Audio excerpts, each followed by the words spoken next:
Hello everyone, and welcome to episode 151 of the Xbox Hall of Gamers podcast. I am Matt, and this week I'm joined by Cameron. Hello! And Keo. Hello! This week we're going to talk about the Game Awards. Big fucking surprise. They just happened a few hours ago. Lots of news kind of still trickling in and details and people asking questions. But it's people were holding their news back, so even though we missed last week, we got a lot to talk about. How you guys doing? Did you guys watch the Game Awards? Yeah, I watched it most of the day. I missed half an hour. Yeah, I did it while I was working, trying to fit it in between some stuff, so... Yeah, admittedly, I watched it on a bit of a delay, like I was maybe 30 minutes behind. But that was good, because it meant that anytime they brought up an ad, I could just skip through a little bit to get closer up to the live. And I think by the time I got to the Game of the Year announcement, I had caught up, because I skipped all the ads. So, that worked out. Good. As always, do this show live on Twitch. Xbox Hall of Gamers is a place to find us. Come say hi, hang out in the chat, the usual business. You know how it all works. Now, before we get into the Game Awards stuff, we do have a few questions this week. First one here from our Left Legacy, our final word challenge winner. Reminds you, mate. Remind me to give you some money for that. Also, I've been very slack about that. What game had an underwhelming boss fight?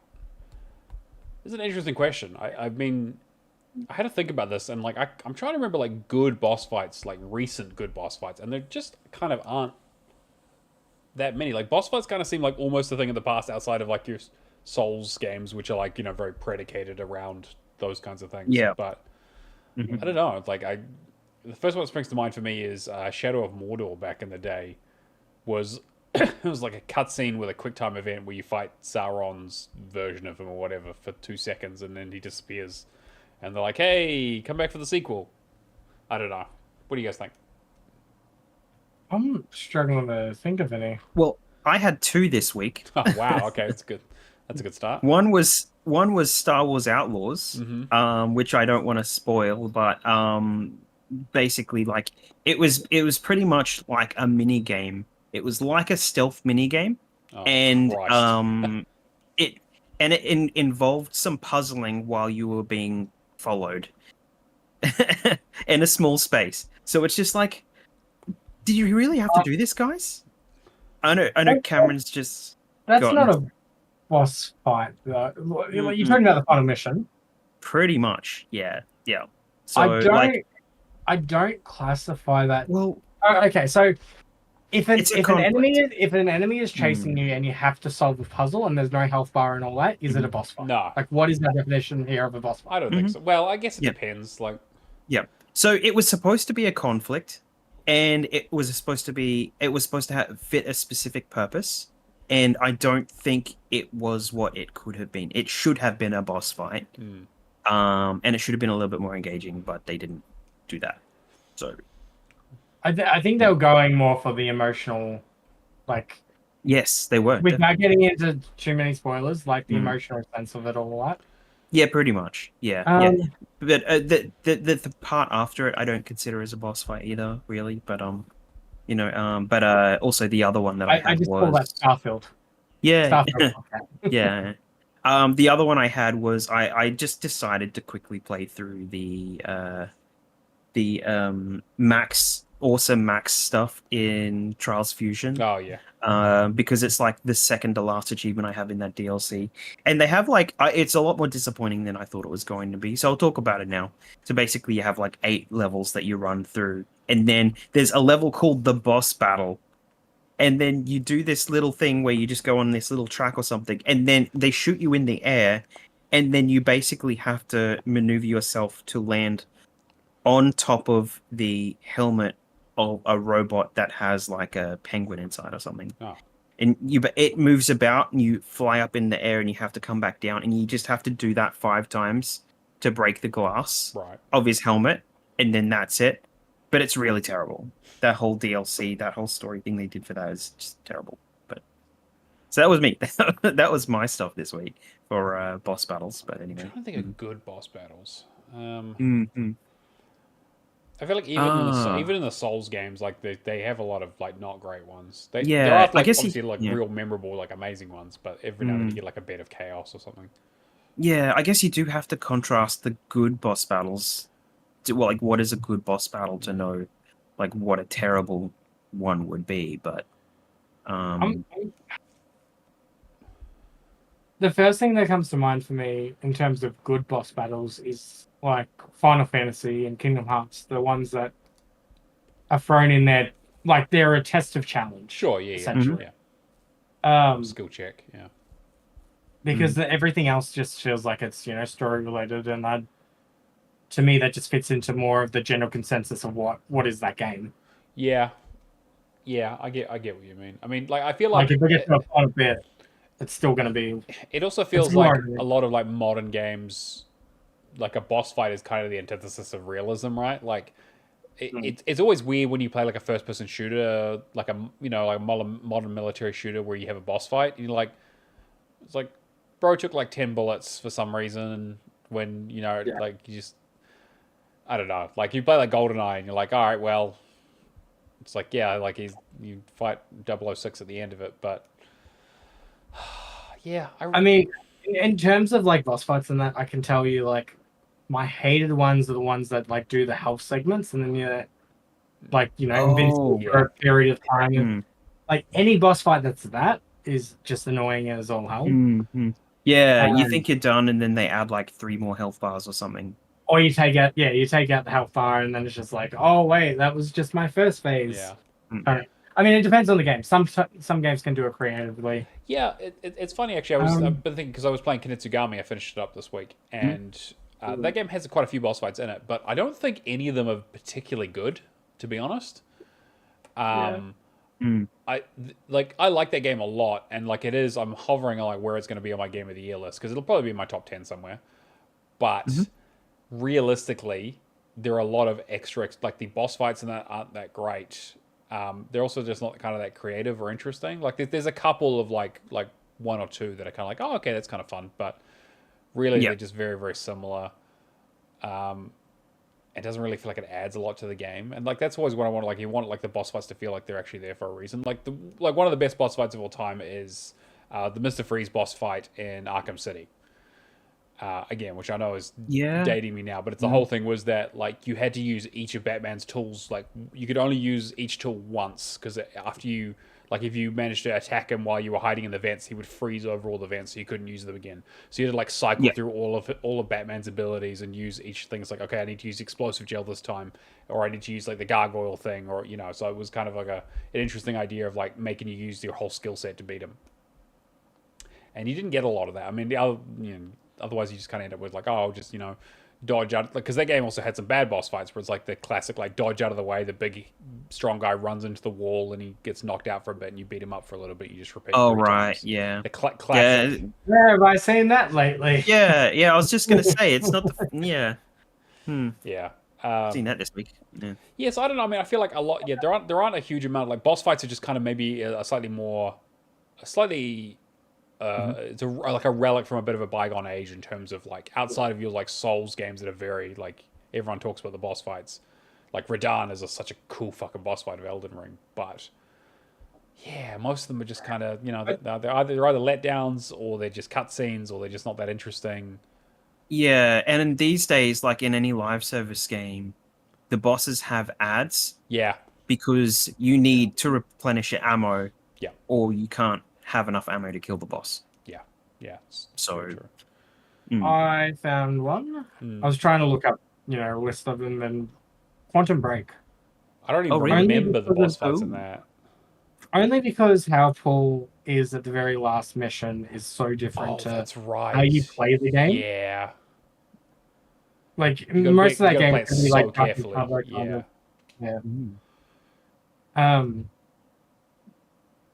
Yeah, shooter boss fights are kind of a bit of a weird one. Like even thinking like Gears of War back in the day, like just I don't know, those boss fights never felt like that great. They just kind of felt like a slog.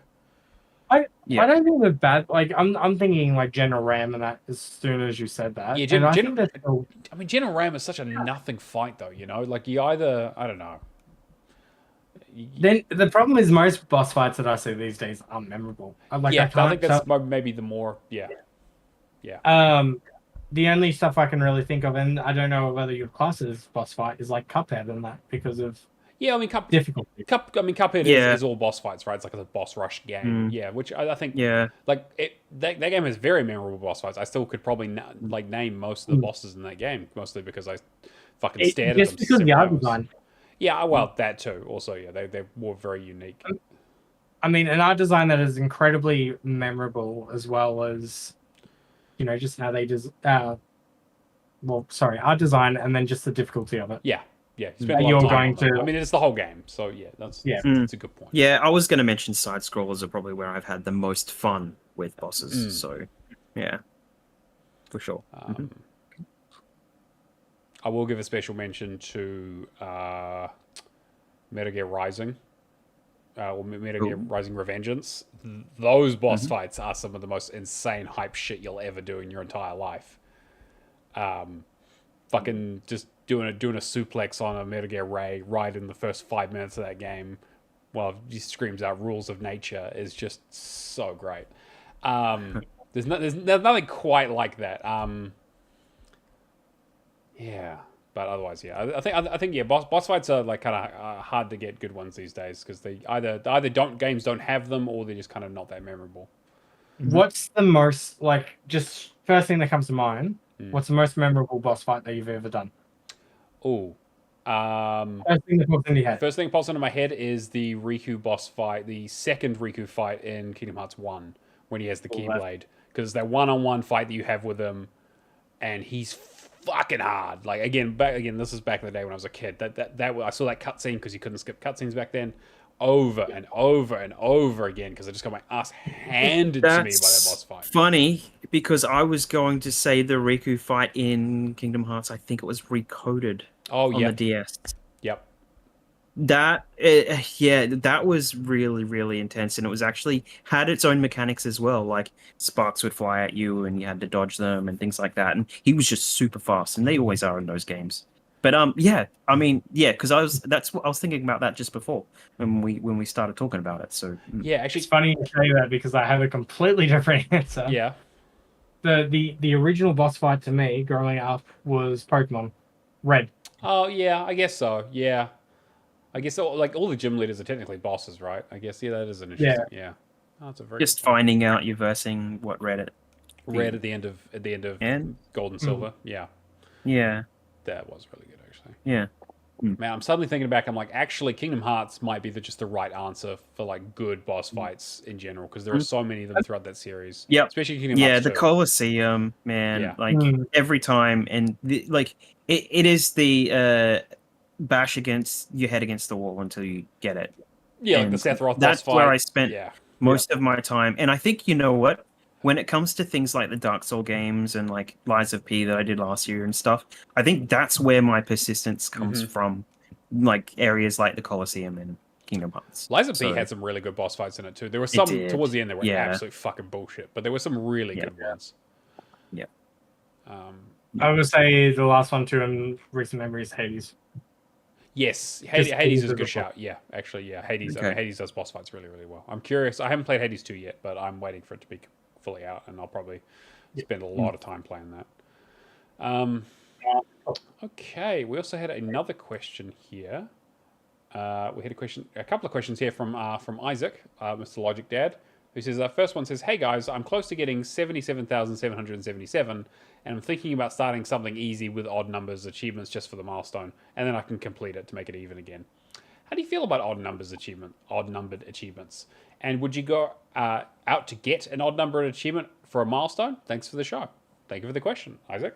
We'll get to your second question afterwards, but yeah, what do you guys think about odd achievements? I mean, I'm well known to be trying to hit every milestone on the dot, so having anything outside of a 5 or a 0 What do they say in Whose Line Is It Anyway? The points don't matter. Points don't matter. They do not matter. I mean, to be fair, if you finish every game you play, everything will be 1,000 or whatever, right? So, well, unless you play Ashen. Yeah. I love that. I really thought Ashen, and the words just except for Ashen. Ashen is that one game where I was like, man, I'm so glad I did not start that fucking game. Jesus Christ. It's a base game. It's fun. Ugh. Yeah, I mean, I feel the same way, really. I don't care about the points so much. If it does go odd, maybe I will try and even it out for milestones, and that's the only exception when it comes to that kind of stuff, I think. So, I don't care about the points. I care more so of like if I'm robbed of a completion due to a discontinued or Yeah, for sure. That's my I'm on the same page for the most part. Although having said that, I know there's one achievement left that I could get in Ghost Recon Advanced Warfighter that would make my score uneven because I would not be able to get the other like leaderboard achievements. So I've left one achievement there to be like I'm just done with the game. It's for shooting down a shitload of helicopters, and I'm like I can do without that. But yeah. And then his other question is, I'm also looking for games to start on Game Pass, and a lot of them seem to have quite long completion times, which makes me hesitate when starting them. Do you feel this is starting to become a new normal on Game Pass, or do you think shorter games will make a comeback? At the same time, it's possible you don't even see this phenomenon going on. It could just be the kind of games that I'm looking at. Still worth a discussion. Thanks. Yeah, definitely worth a discussion. I've kind of noticed a little bit of this. Yeah. I feel like we actually discussed this on the pod, not too... Was it on the pod? Maybe it was just in I think we might have just talked about it in fun. general, because I think we were talking about like trying to get Game Pass games done before the end of the year. And there was like October or something where it was just all massive completions. Yeah, I mean, there was like I think part of that is we've seen a lot of Japanese games, like especially JRPGs, get added to the system. I was looking through my to play list, right, and Octopath Traveler 2 is on there now. I need to do that. Like that's like an 80-hour game. Iridan Chronicles 100,000 Heroes or whatever it was. That's like a 150-hour game, which I don't know if I'll do that. Yeah. I want to make an observation. Sure. I feel like the biggest markets that Microsoft has come after this year with Game Pass is strategy gamers, which typically play on PC. Yeah. As well as JRPGs. Yes, for sure. Those are definitely markets they've pushed into, for sure. Like especially with their renewed relationship with Square, and then kind of trying to bolster their PC big fucking tactics nerds on there. Yeah, for sure. But I also think that they do release a lot of other games for Game Pass. But the thing is, if you finish them quickly, you don't tend to remember them. So I don't know if it's necessarily there's a huge amount of long completion games. It just is that like you tend to complete the shorter one. It's like survivor bias, right? Where it's like you tend to complete the shorter ones quicker, so you don't have that many of them left. I feel if we looked back at prior years, there would definitely be more bite-sized indies. Yeah, for sure, for sure. They're definitely trying to make a push to make. I think part of making PC Game Pass a more appealing thing is that they kind of need to have larger, more mainstream games on there. Replayable titles, yeah. I don't care. What do you think? Yeah, you dig into Game Pass quite a bit. Yeah, I jump around a lot on Game Pass stuff, and I don't really think I finish a whole lot, and I definitely don't do a lot of the stories. But I think like the way to go is to pretty much just if it has a story and you can dig into it, and that can help you stick, then that's probably like a good way to look at the game. Because if you're going for things like Rotato, then good luck, because if it keeps getting updated, then true. Like Lightyear Frontier is a good one, where it's really, really short, but we don't know what kind of legs it's going to have. Robot ones, probably. And yeah, so we don't know what some of these games are going to have. Like we can assume that A Little to the Left is done, but I mean, maybe expansions could come out of nowhere, really. So I mean, the other trend too is a lot of IPs, a lot of indie IPs too. They've got legs now. Like Slay the Spire is getting a sequel. Yes. Yep. There's a lot of like niche studios holding onto IP that has been successful for them. I wouldn't be surprised if we got like A Little to the Left too. Yeah, we're definitely seeing a lot more sequels for smaller games, which is great. Like, I'm very happy to see that. Like, and hopefully more of them come to Game Pass or continue that relationship. Yeah. No, I find that all of the games, like you'll get the main games on Game Pass, but there are so many expansions to buy for Age of Empires 2, like stuff like that, where they become long games if you're hunting the achievements and you're not just buying the packs to play them. So, realistically, we need an Age of Empires that's like Game Pass. Yeah, like its own tier. Just for me. RTS Game Pass, But I mean, you've still got like Assassin's Creed Origins and they're all on there, like Valhalla, Origins, Odyssey, and Valhalla. Yeah, but they're all on Game Pass at the moment, even though they're on Ubisoft Plus. So like, and Call of the Wild Angler, like looking at a few of these, I'm just going through the list. But then you get stuff like Cocoon, which you can finish in a handful of hours. Cocoon was a while ago now, though, right? Like I guess that's the thing is that it's 18 months. Yeah, something like that. And the 15 Game months? Pass core stuff has Inside and Limbo. Both So great you can games. find it. I guess if you try to compare what's in Game Pass Ultimate to Game Pass Core, you could probably easily, besides the Gears of War games or whatever, just finish a lot of the games on Core if you were just very casual. True. Yeah, So, definitely. I mean, the annoying thing with all that is like them how they're advertising Ultimate and that now, like it's stuff coming out to standard. Yeah, mm, yeah, that is true. yeah, but there are a lot of games that I won't finish before they leave Game Pass, just because I bounce off so many. So, it does make it like they just indefinitely become like a long game because you never go back to them sometimes. So Sometimes And sometimes they Core's got also just feel long. mm. I was gonna say Core's got a pretty good offering at the moment. It does. Actually. If I was to introduce anybody to, Yeah, you don't necessarily need Ultimate if you're not going to use cloud streaming, to be honest, or PC Game Pass. Yeah. I just do it because I want the day one stuff. Mhm. All right. So hopefully that answers your questions, Isaac. Thank you for writing in. Let's get into the Game Awards. So there was 3 hours of stuff here, so we're going to miss things, and there'll be a lot. You know, I didn't make. I should have made notes. I forgot to make notes because I was actually. are we going to discuss winners? Because I see I mean- updates here, but I don't have winners. Yeah, let's talk about winners. Okay, yeah, let's as well. let's go through the awards first, I guess. All right, well, I need a list up. Yeah, I'll grab a list. I apologize. I thought this did have the list in it, but it apparently does not.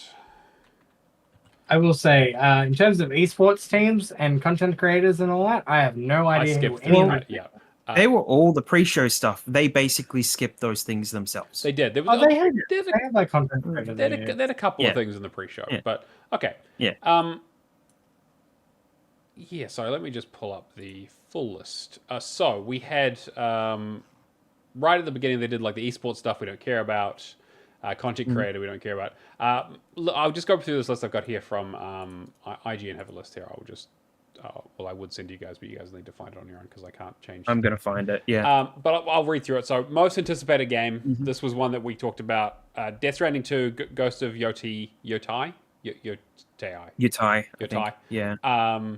GTA 6, Metroid Prime 4, Monster Hunter Wilds. We all unanimously said it was going to be GTA 6. We were all completely correct because, of course, it fucking is. In fact, like some game, like 2025 looks like an absolutely stacked year. I'm very curious when. Again, they did not put a lot of dates for anything after March. There were no dates for anything after March. Basically, There was there's like 1 or 2 games that I saw that were like October 2025, and I was like, there was summer 2025. yeah, But we won't really delve into it much this week. But there was a article that I saw that everybody was avoiding making announcements until GTA 6 has a release date. yeah. And people are also keeping an eye to see if it slips into 2026, which there are some rumors, but for now it looks like 2025. But yes, obviously the most anticipated game potentially just on planet Earth at this point. Like it's crazy. Best adaptation. I know we were between whether it was going to be Fallout or Arcane. I think I went with Fallout. Fallout turned out to be the winner. Yep. There was some. So, fun Yes. fact I found out today: Fallout was the 4th most watched TV show of this year. Wow. Yeah. Okay. That does make a lot of sense, right? It was hugely popular when it came out. I watched it like 3 times. I was making notes for our things, but you know. Yeah, we still never did that last episode. We should probably get back to that. Yeah, I know. They'll leave them wanting more. Yeah, well, Like you do it just before the new season comes out, and we'll. yeah, actually, this is a good idea. I did also. I don't know if you guys saw if you guys watched the speech that they did. They did. What was it? He said basically, thanks to all the Fallout New Vegas fans for not burning my house down. Yeah. Yep. Yeah. So apparently he's onto it. He knows. Yeah. And he's made promises. He says, "Trust me, you won't regret it." Yeah. So people are excited. But yeah, I definitely think Fallout was absolutely fantastic and well deserved. Yeah. Best multiplayer game. This one was a bit of a surprise. So Call of Duty Black Ops 6, Helldivers 2, Super Mario Party, Tekken 8, and Warhammer Space Marine 2. And Helldivers 2 won that one. Well, I think the choices were probably a surprise to me, but I'm not like Helldivers definitely should have won it. Yeah. Yeah. Yeah. I was happy with Helldivers too. Like I Do they take out Community as well? Is that the other Yes, one I'm they trying to did. hear? Yeah, they are huge on Community. Yes. Because I dug wasn't sure right if they in. would get Yeah. best multiplayer, but I honestly thought they yeah. deserved best community. Yeah. Especially after like the PSN stuff and Mhm. No, all yeah, that they won. happened They won earlier. best ongoing game. Oh, that's it. So yeah, Yeah. that was the other. Yeah, that was the other one. Essentially, That, it's community. yeah, Yeah. the community support one was won by Baldur's Gate 3, but that's because they've. Oh just been yeah, making no, that updates makes forever. sense. Yeah. Yeah, again, like maybe not the best year for multiplayer games in terms of like, I don't know. It like I'm glad Helldivers 2 got a lot of support because again it was a game that came out in February, so I was worried that it was going to get missed out. I did think Black Ops 6 was in with a chance, but no, people just were mad about Helldivers, which I can kind of see. Yeah, the co-op is definitely winning at the moment, I think, generally. Like anything that has that camaraderie, I think. So, There was a sports racing game that EA Sports FC 25 won. FIFA, essentially. FIFA, yep. This was an interesting one. Sim and Strategy. Frostpunk 2, Age of Mythology Retold, Kinitsugami, Mana Lords, Unicorn Overlords. I was so sure Mana Lords was going to win this one. This is the thing. Like, I think this one is very much recency bias. With Frostpunk 2. To be honest, Age of Mythology I got really deep into, but I haven't heard any like updates, anybody saying that they're enjoying any of these games. Like Mana Lords and all that was received well, but I just haven't heard. Yeah. Like, unless you're pumping content regularly into these games. It's true, and it was very much like a indie darling, had its big moment, sold a lot. One guy did it, Yeah, I can definitely see that. I thought, man, again, Unicorn Overlord also got a lot of good reviews, but you didn't hear much about it. Like, I actually forgot about it until it was on sale and I picked it up. I forgot about it because until I saw it on his list and was like, oh shit, I need to play that this year, and picked it up when it was on sale. Yeah, Kinitsugami, I still think, as a strategy game, is probably. Yeah. I honestly had my, like, it might just be because of how into Age of Mythology I am, but I honestly thought that was going to take it out. No, Frostpunk 2, though, it's just... I've only seen people complain that it's different to 1. Yeah, that is... That's why... Yeah, that's fair. I guess, yeah, it is kind of a different kind of game in terms of, like, its scope. But people do seem to like it quite a bit. There was also a lot of hype behind Frostpunk 2 before it came out. I don't know much about these games at all except for Age of Mythology. Yeah. And yeah, I started Kinitsugami yesterday. Oh, right. So, yeah. Best family game. So we had Princess Peach, Showtime, Astrobot, Mario Party Jamboree, Legend of Zelda Echoes of Wisdom, and Plucky Squire. This was an easy win for Astrobot. Like, this was the one where I was like, if Astrobot didn't win anything else, they were going to win this one. Look, I was gushing about this on this show, like, when it came out. And I played it again yesterday because I was jumping around so many games. It 100% like should win all of the categories that spoiler gets. So I'm curious with this category. I don't know if it's just my own mind confusing me or something, but like I think each year Nintendo always is like the shoe-in for family game. Kind of, yeah. And they usually end up there. Yeah, I was just like, all right, I'm glad that they won, but even when it got to the speech later on. Well, the confusing thing for me about family game is that, like, a lot of these games, they're family related, as in you can play, like, you can give them to a child and they'll have fun with them, but they're not play with your family's games. It's not Just Dance, No, it's very much we all like just sit around past the controller. Simpler games, basically, is what it means, But I also remember, like, It Takes Two won family game that year it came out, which is crazy. Because that game is not a family game. Yeah, exactly right. So, But yeah, like Astrobot, I think was just an easy win for this one. Like that was my pick all the way through because I think that's just kind of the perfect thing that fits into that category. Best fighting game, which is one of the ones I did in the pre-show, and I got to pat myself on the back before the show had even started. Because I predicted Tekken 8, and you guys were like, nah, it's going to be Dragon Ball Z because it's all recent and shit. Wait, who said that? Who said that? Yeah, I'm pretty sure it was Cameron? I can't remember. I guess I haven't been on for a couple of shows, have I? So I didn't know. I missed all these predictions. But... I mean, fighting to me could go any of these ways. Yeah, like If they built the multiverses, I would have been pissed. if they picked multiverses, that would have been crazy. Oh god. Yeah. But yeah, I think Tekken 8's definitely deserving of it. Yeah. It would have been Tekken 8 or Dragon Ball. Yeah, definitely. Those would have been- But I think just Tekken 8 is just like from like fighting game community, people who just like love that. I mean, they're fighting game. both Bandai Namco, right? Yes, they are correct. So either way, it's Yeah, potato. I didn't get around to playing Tekken though, but it is on sale at the moment. I'm considering picking it up because like as bad as I am at fighting games, I do actually enjoy Tekken quite a bit. Is it? Yeah, is I like the Tekken. completion of 7? Sorry? 7 was the one in Game Pass, right? Or Yeah, is 7 6? was the one in Game Pass. Yeah. That's right. Then we get to one of my favorite categories, best RPG. Metaphor won this one. I'm so glad because it was Dragon's Dogma 2, Elden Ring DLC, Final Fantasy Rebirth, and Like a Dragon Infinite Wealth. It was either going to be Final Fantasy or Metaphor for this because those are the most pure RPGs in this list. I am very glad that Metaphor won it because it's a phenomenal game. GameSpot gave it the Game of the Year, by the way. Just letting everyone know. I was going to say it's 100% at the top of my list with a bullet, and there's nothing else that can compete with it. But I've been playing some good games this week. So, best action adventure game. This one was a bit of a surprise to me.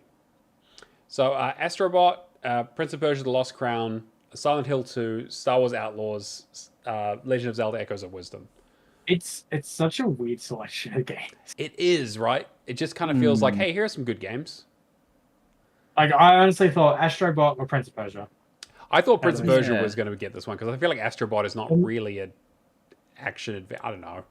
Well, I mean, action.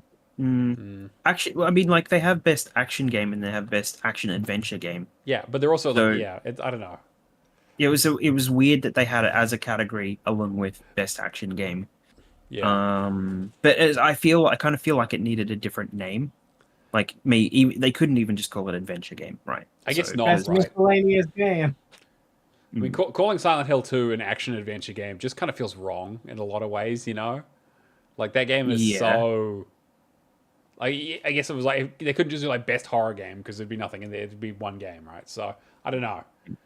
But Astrobot won this one as well, so that's chalk it up 2 wins for Astrobot so far. So obviously doing very, very well.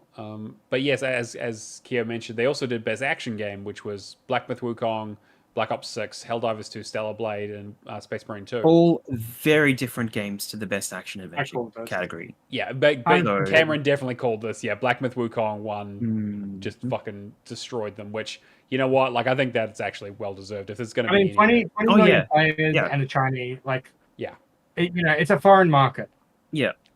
That had such a positive, well, I'm glad Warhammer at least got into a category along the way, but like realistically, in terms of depth, I mean, all of the other games on that list has so much more going for it. So I know there was a lot of people upset that Stellar Blade didn't win because I think that was probably maybe the next closest. I didn't think Helldivers 2 was going to win this category, and I didn't think Black Ops was going to win it either. If Black Ops hadn't already won, in best multiplayer, I was like, Stellar Blade is so funny though. Like the things that people were doing at the start. There was one where I saw a video. There were because you play with the naked suit, which is basically the hardest difficulty in the game, right? Yeah. And that makes it so that it's like I'm trying to think. What's that other game? The one that where you have to Nier Automata.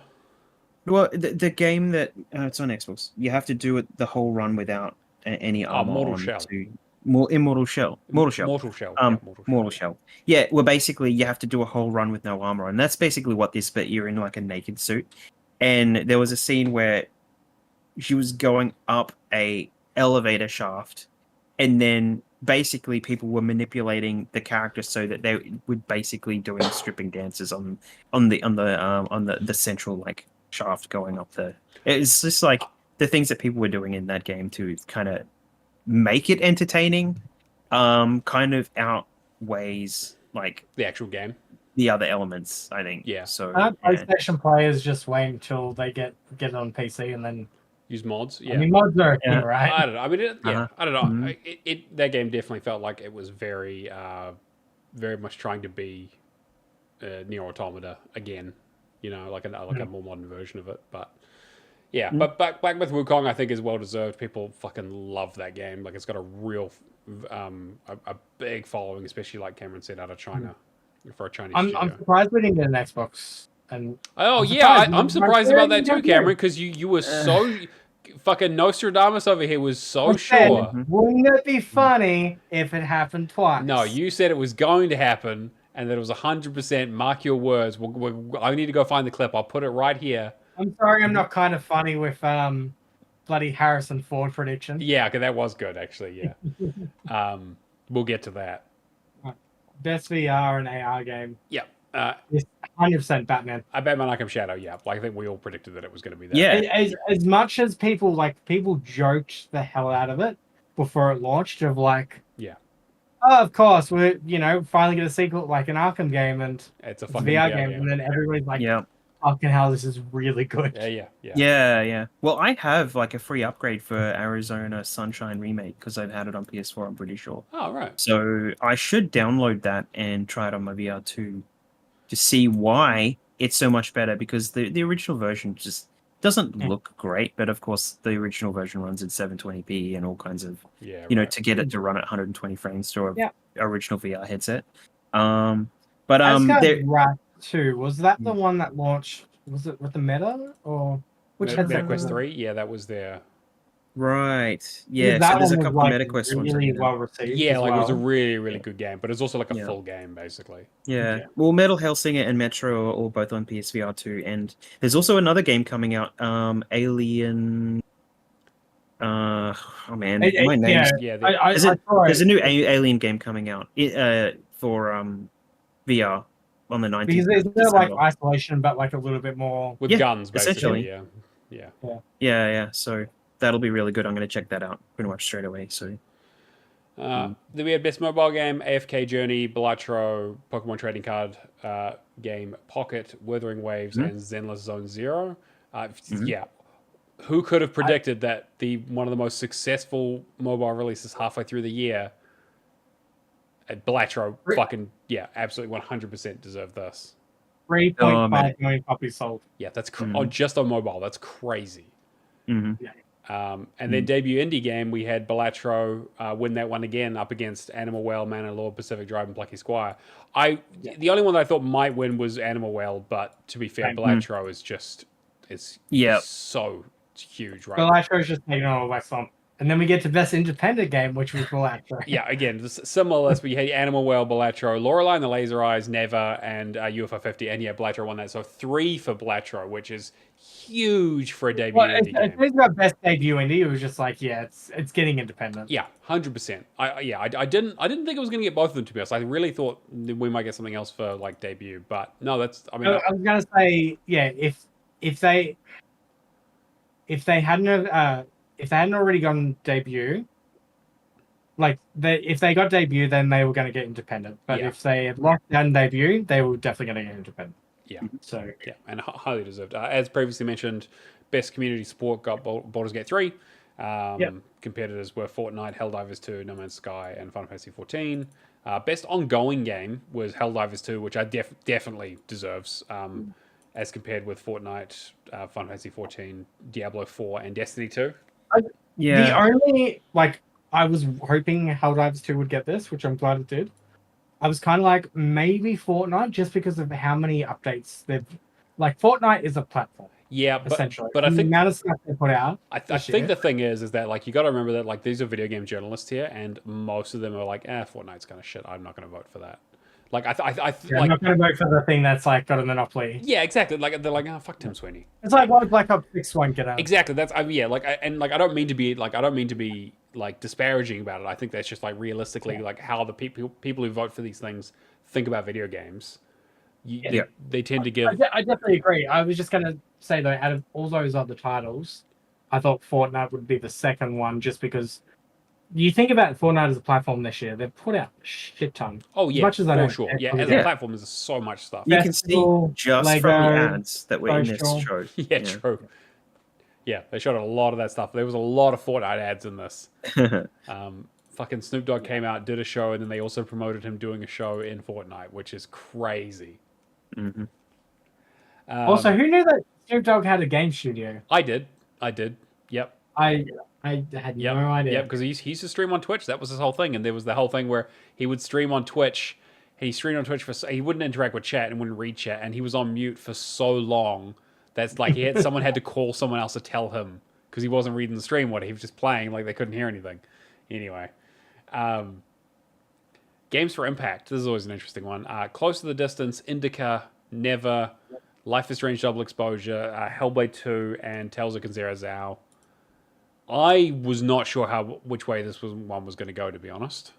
Yeah. But Never ended up winning it, which I still have not played yet, and I guess I'm going to have to because it does sound really, really good, and I loved Grease. I don't know anything about it. I wonder if it's like one of those games for Impacts that's just storytelling through like it's like visuals and it's artsy game is what this category basically means, right? Essentially. Innovation and accessibility. So we had Call of Duty Black Ops 6, Diablo 4, Dragon Age: The Veilguard, Prince of Persia: The Lost Crown, and Star Wars Outlaws. I really did not know. Again, as somebody who doesn't obviously use accessibility options all that much, I didn't know actually who was going to win this one. But Prince of Persia ended up winning, which is great because I'm glad that they got an award for something, considering their studio's kind of been disbanded and they're not doing any more work on that game. This was the only one that Ubisoft won, right? Yes, this was their only win of the night. And then best performance, we had Hannah Telle from Life is Strange, who plays Max. Brenna White, who plays, I think, Aerith in Final Fantasy VII Rebirth. Hamid Gonzalez, who plays... Who's the main character in Outlaws? What's her name? Kay. Kay, thank you. I keep thinking Jay. Yeah. No, Kay, yeah. Luke Roberts, who did the voice of... why am I suddenly blanking on like the most important character in story games? In the, James Sunderland in Silent Hill 2. I actually kind of thought Silent Hill 2 was probably going to be the one that took this out, considering a lot of people have been like, the performances in that game are some of the best parts of it.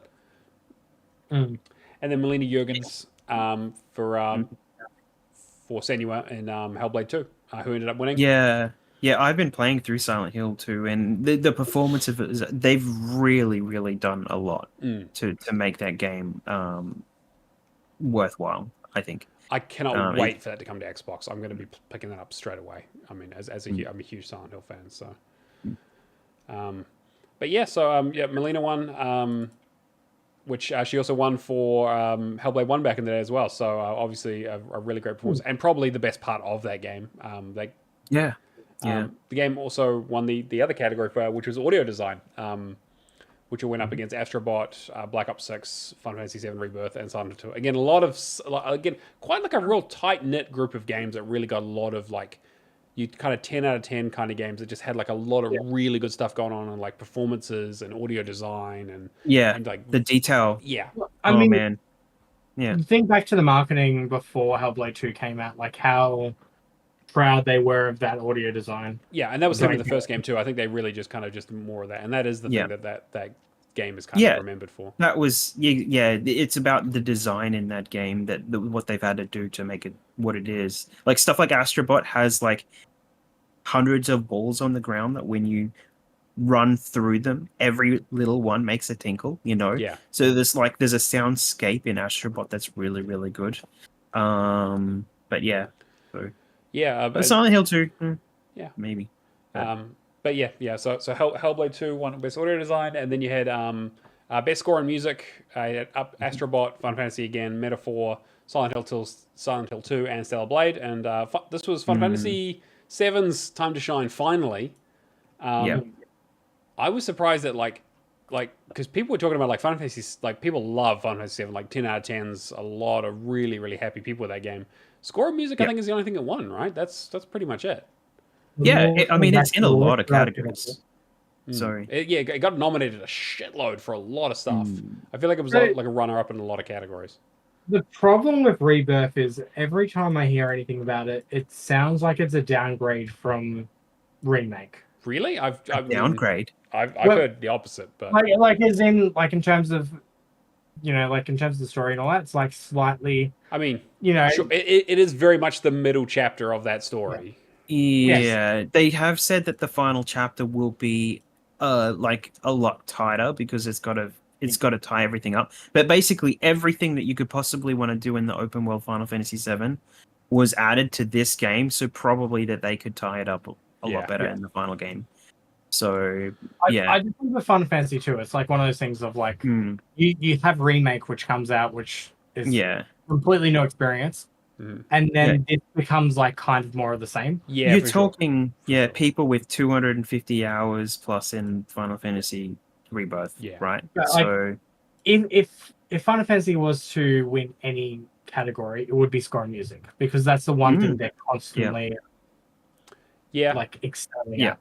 I was again very much like the RPG category. I was very much between this and Metaphor because I think Metaphor has some that studio in particular has that pedigree of like Persona. The Persona series has some of the best music in just video games, and I feel like I like this. I like the music of Metaphor a lot, especially that fucking chanting guy. And they played it. They played the chanting monk guy in the medley at the end.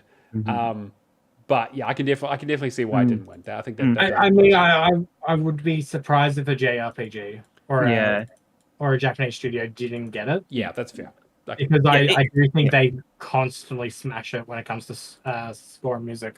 Yeah, if the game, I mean, realistically, the stuff in like going to best audio design, like Silent Hill 2 didn't really need to be in score and music. Yeah. It had a couple of really good there are tracks, there are a couple of really good tracks in that game. The soundscape changing between zones and like the fog and there's so much stuff in the soundscape of that's what he's saying. Of Silent Hill 2. Yeah. So it much more deserves like to fit very closely to Senua in terms of what they tried to do in the soundscape. But in terms of score and music, I mean, sure, but not what you would expect from like just the sheer amount of unique pieces that kind of pop up in Final Fantasy games, right? Yeah, so for sure. It's hard to compete with that at all. And Astrobot has amazing stuff. That's what, I was also surprised Astrobot didn't win this one too, because I think that's also like there's so much good music in Astrobot. Yeah. But it is like Final Fantasy does have that like real Final Fantasy does have a real musical history to it that I feel like is it's a pedigree of its own for sure, 100%. So we also had art direction. So Astrobot was in there again. Astrobot got nominated for so much of this stuff, so rightly so. So it was Astrobot, Black Myth Wukong, Elden Ring, Erdtree, Metaphor, ReFantasio, and Never. I honestly thought Never was probably going to win this one, but I think that more people just played Metaphor. And to be fair, Metaphor's art direction is phenomenal. There is so like I know you guys haven't played it, but there is so much in there in terms of just like the visual design of that game. Like even the menus look amazing. The way that like the text shows up, the again in the same way that like Persona has, like Persona 5 in particular has like a real fucking art direction style to it. That is just so good. Is Erdtree that much different than Elden Ring to go into best? That's a good question, right? I don't know. I mean, I guess it is. It definitely has its own kind of visual style to it, but. But I know that a lot of people are like, I feel like it could have been maybe a bit more different. Yeah. But I also feel like Erdtree just kind of maybe had... I'm surprised that Erdtree was in here over some other games. But I guess... And like... Yeah. Well, I think with the general consensus of everybody after the fact, it very much became a case of, well, it doesn't deserve to be in there. Yeah, that's also...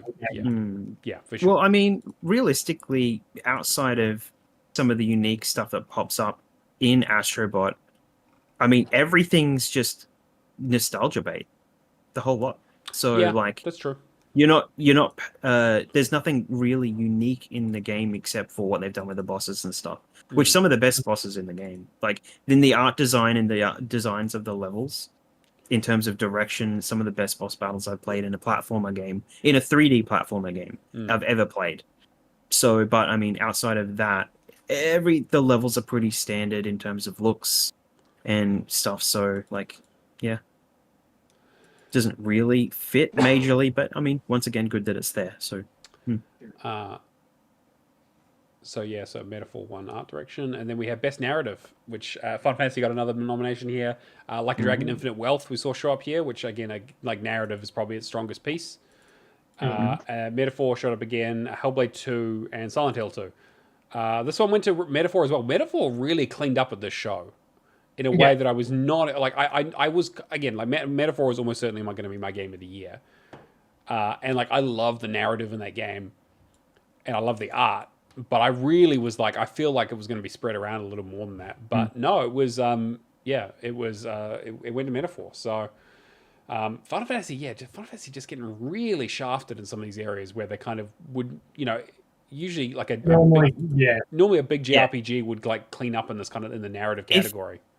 It wasn't a remake, essentially, like or part of a remake. Then if it had been a new Final Fantasy, I was going to say, I think you can have an interesting conversation too about games that play like other games, but are technically new IPs. Yeah, there is. Yeah, I get what you're gonna. Well, it's funny that, right? Okay, so if we said like Final Fantasy, right?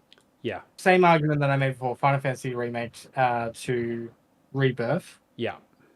Very similar in terms of like it's a continuation, right? Yeah. It's not it's very really, much. It's very much like a Gears 2 to Gears 1 style of explosion of just kind of more. Like, there might be some upgrades in that technically, but sure, there definitely were because again, it's been a few years. But I get what you're saying. Whereas Metaphor is a completely different IP with new characters and all that. I would say has the kind of stylings of Persona. Sure, but it doesn't technically tie in with Persona at all outside of a couple of the Shin Megami Tensei classic monsters show up as like summons, as like Easter eggs. Right. Yeah. It makes me wonder too if is the fact that they're rehashing 7 a good or a bad thing? Like, well, people wanted it forever, right? Like they would not shut the fuck up about remastering or remaking. Did we want a trilogy though, compared to a standalone remake? Yeah, no, they definitely. I don't think so. I feel like, but there is also the discussion, because I'm sure it's more of a discussion than anything else, of it actually tying into the continuity of the original game. Yeah, as it's part of it, not essentially like when this game's called a rebirth, like it's a rebirth, but it's a rebirth in the context of the original game. Like everything's supposed to fit one way or the other into the context of the original game, as in like it's part of the original game, like effectively sequels.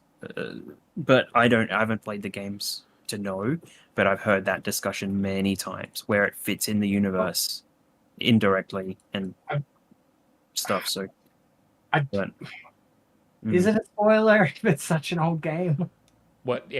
Which game? You mean the original? Thing that happens at the end of this game. Yeah. Yeah. Because I was watching the director break down the final scene of Rebirth. Yes. Right. Yesterday, and the cliffhanger they leave it on. Okay.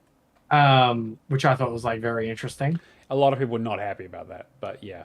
Yeah, right. I need to play these.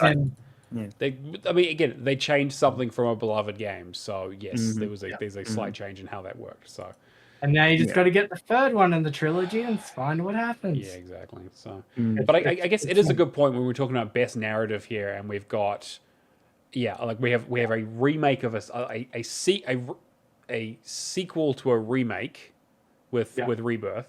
You have Like a Dragon, Infinite Wealth, which is basically a direct sequel to Like a Dragon.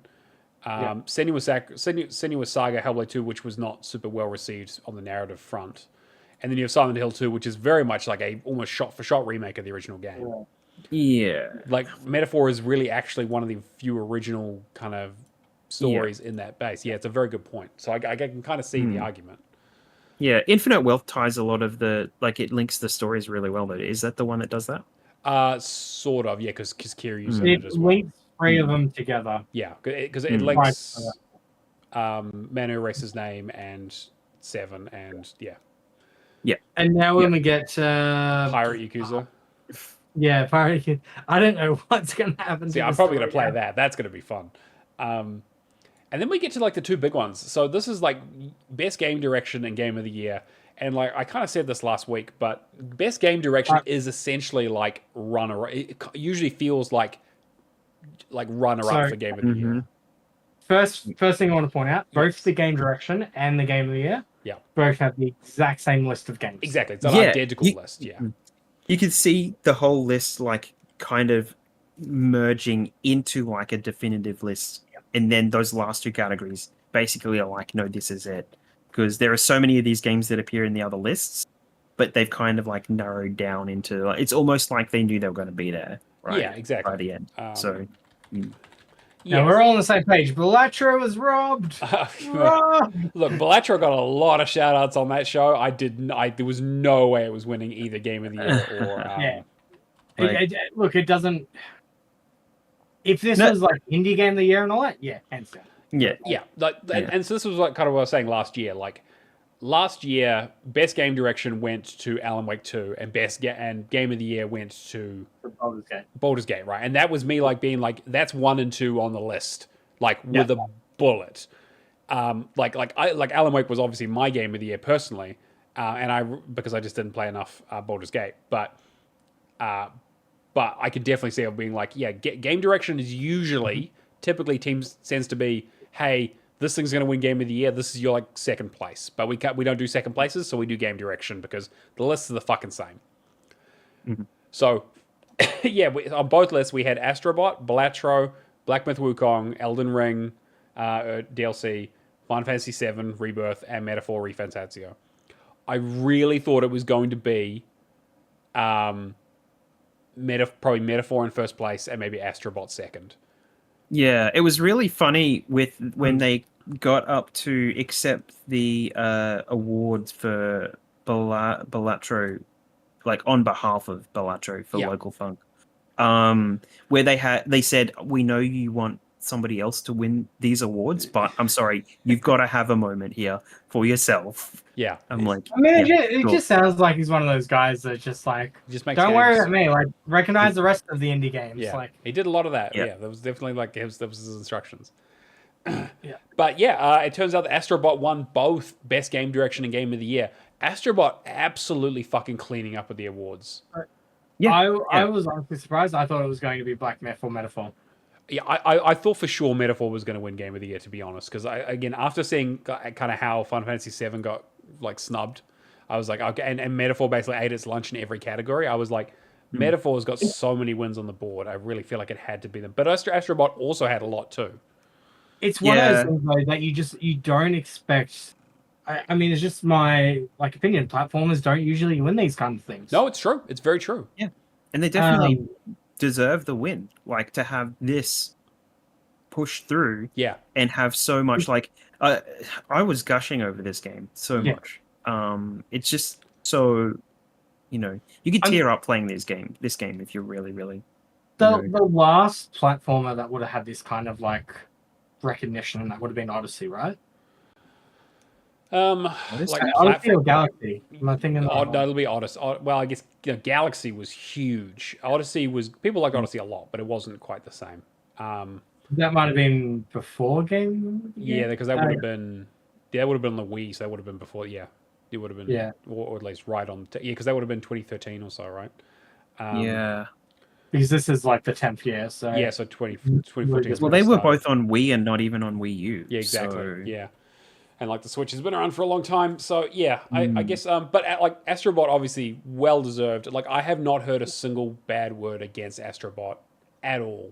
People, unless you own a certain IP. Sure, but yes, I think I am surprised that it won both categories. I really did think they were going to give a category to someone else, but Astrobot clearly got a lot of votes. Everyone was just really enamored with that game, and I loved the speech that they gave out, saying like, this is 30 years of PlayStation, all that. And I remember, being a kid back in what was it, 89 or something, and opening this grey box and falling in love. Doesn't say Nintendo, but obviously talks about Mario.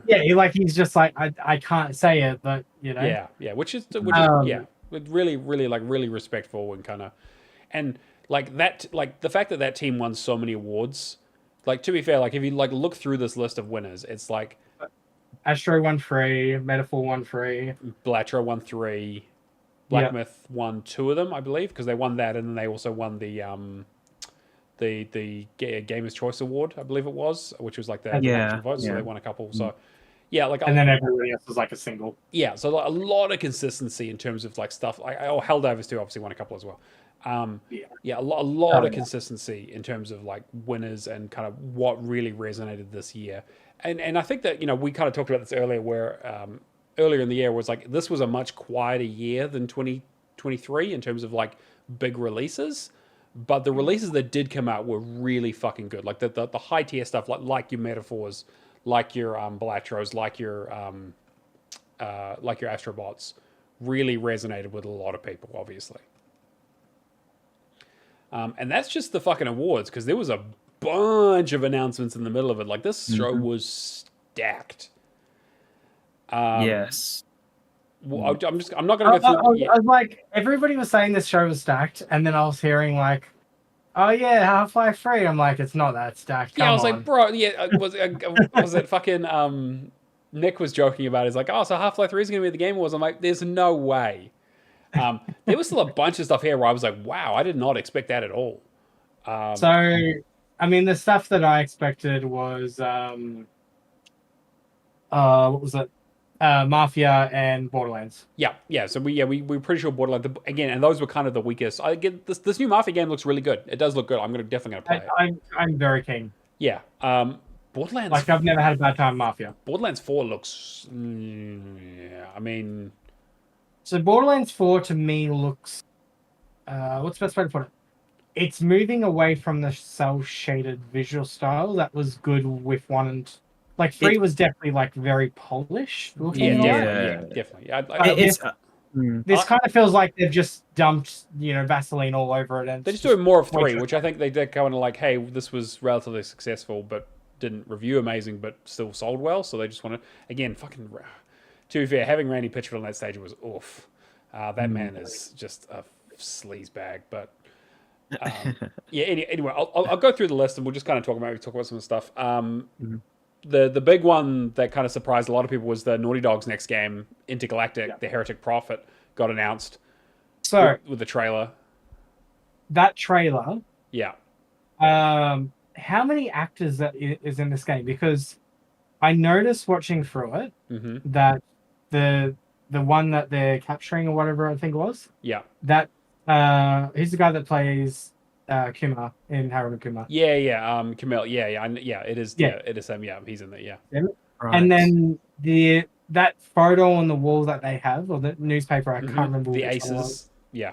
The guy at Better Call Saul, the really charismatic. I missed that. I didn't. Yeah. Okay. What's his? I'll have to look it up. Yeah, there's a lot of talent in this, and I did not know it was Naughty Dog at all to start with. Again, because I had no idea what they'd been working on, obviously, because they only do PlayStation work. But this looks fucking this looks amazing. Tony Dalton. Oh yeah, right. Okay. Yeah. Right, I haven't seen this yet because I missed the last. Did this show? This was the very last thing they basically showed. Yeah. I missed it because there was a rumor going around that there was a PlayStation IP that would be shown off. Yeah, and then as soon as it started playing, I was like, "Yeah, this is 100% it." Yeah, no, I didn't catch any of that. So, it also had a lot of branding in it, which was interesting. Porsche. Porsche, a Porsche motor on the spaceship, and I thought I saw was it one of the headrests? Sony's really strapped for Sony really put some there. Yeah, I was like, oh boy, Sony, I know you guys probably need a bit of cash, but calm down. I mean, they're about to acquire Katakara apparently, which. That's going to be an interesting one. But yeah, it definitely looks like an interesting game, though. It does. Again, it probably I don't think it's until 2026 or anything, right? Because again, they're still pretty early on, but they've been working on it for a while. So I guess we'll see. Since 2020. Yeah. So which is super cool. I'm again as someone who doesn't have a PlayStation, I won't get a chance to play it, but I will definitely be watching it because I feel like Naughty Dog does the way that they make games kind of influences the industry as a whole. In a way that's super important for kind of future development. The one widely acknowledged. The one that made me fucking jump out of my seat was Hideki Kamiya's Clover's, his new studio, is making a fucking Okami sequel out of fucking nowhere. So you know what the best thing about that is too? Mm. I recently just got Nikita a Kami shirt for Christmas, and Oh. like the timing on this just lines up perfectly. Perfectly, yeah. If you haven't played Okami, it's essentially Capcom's version of Zelda, but you play as a wolf god, and you paint stuff. Like the original game is so excellent. Yeah, Okami is. I love her. Yeah, I love her. Mitsumaru, she's great. Yeah, like go and check out the original game. It's available on Xbox. It's not the best port, but you should definitely play it. It's an old PlayStation 2 game. They did like a sort of pseudo mini sequel for it on like the 3DS, I think. But people have been asking for a sequel forever. And then I guess the fact that it was also in Astrobot is kind of a fun, interesting thing. So yeah, Did they have something else recently as well? I don't. Yes, they were. They had a skin in Kiritsugami. Yes, no, they did. I was wondering if like what is it called? Who sponsors Skill Up? I have no idea. I skipped the ads. Okay. No, I mean like the ads that he does with that did like the Outer Wilds and all. I thought they might have had like a collab doing a book or something. Did they? I don't. Yeah, it wouldn't surprise me to be honest, because like the art of that game is amazing. So I would definitely recommend going checking out the old one. So excited there's got a new one coming. Yeah, if you install Kinitsugami through Game Pass, you get those Okami. Yeah. Add-ons, I think. They like Capcom have been doing like Okami stuff in all of their games forever, because it's just such one of those fun. It is essentially like Legacy of Kain in that way, in that it's one of those series that kind of just has been gone for a long time, but has a really big cult following that they always kind of tease and just remind people that it's like, yes, we still know it exists. Oh, like Splinter Cell. Yeah, thanks Ubisoft. What was the other Capcom announcement? I'm trying to remember. Onimusha. Onimusha, that's it. Yes, Onimusha Wear the Sword, which again is not coming out until 2026, but that looks fucking awesome. It does look great. I saw like the soul absorbing thing, and I was like, "Oh shit, is that fucking Onimusha?" And I was like, "No, they're not bringing Onimusha back, are they?" But yeah, they're. I never know what Onimusha is, but I'm keen for it. Yeah, it is. It was one of those in that same vein of Devil May Cry style. Like that was again one of those things where it was like more like feudal Japan. Think like Sekiro, but like more arcadey. But it definitely looks like it's kind of going back to those kind of like Souls-esque route of like you like quite intense combat with some cool abilities and fighting demons and other cool shit. The trailer is really, really cool for that one. Yeah. We already talked about Mafia. There's going to be a new Sonic racing game, which they people are laughing about because they showed a second of a trailer, basically. Like I don't even. It was they might as well just showed a fucking splash screen. Well, and yeah, of course they showed off Shadow. I think in that. Yeah, I mean, it makes sense to show off Shadow with the movie coming out. Yes, I feel like exactly right. So I got added it to the news this week. They're doing like a 12 days of Sonic campaign. Are they really? And they're giving away like the ugly Sonic sweater. They've got chili dog flavored candy canes. Oh yeah, Jesus. Yeah, nice. they're doing a whole bunch of marketing stuff, but man, I am forever destined to be buying a Sonic game each year for Christmas now. Yep, that's the Sega strategy. Last of Us Remastered 2 is coming to PC. Overcooked Studios' new game Stage Fright looks really great. It's a sort of split co-op game.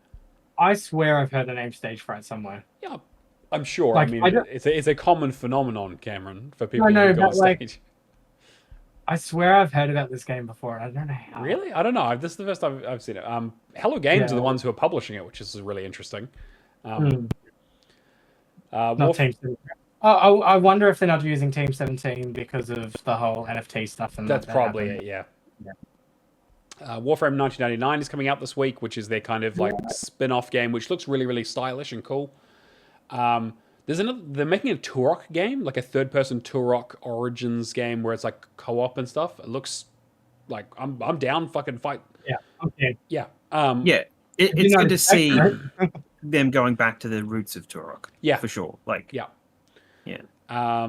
There's so RGG have also announced their new kind of again not a Yakuza but obviously Yakuza engine game called Project Century, which looks like it's set in kind of like the 1900s, turn of the century Japan. 1915. Yeah, sorry, 1950 Japan. Yeah, which is like a really interesting time period. It looked really it looked much more brutal than what you would get from Yeah, typical yeah, it was Yakuza. like blood and like a lot of killing and yeah. So I'm really keen for that one. And then there was also the announcement they're doing Virtua Fighter. Yep, which makes sense because that's Yeah. where it all came from. We already talked about Borderlands 4, Steel Hunters, which is Wargaming's new thing, which I guess I guess they couldn't call it World of War mechs because mechs don't exist in real life. But that's essentially what this looks like, where they're like, it's like, yeah, we've done planes, we've done tanks, and we've done boats, so now you're gonna be in fucking mechs. Yeah. Sure, give that a try. I don't know. Like, I'm sure it'll be rotten with microtransactions all the way through it as a free to play game, but it is what it is. We saw the Outer Worlds 2 finally. This one's been in development for a long time. Can I just? Yeah. Well, they made it. Okay, so typical joke trailer as well. Yes, very funny. Yeah, yeah. Started off with like, we're the studio that made, what was it, Knights of the Old Republic 2, Neverwinter Nights Fallout 2, 3, 2. Yeah. Yeah. Which is great. And then they joked about the development cycle being 3 times as long as what they intended. For only twice as much game. Yeah. Yeah. I don't know about you guys. When I saw this trailer, I'm getting a lot of like Doom.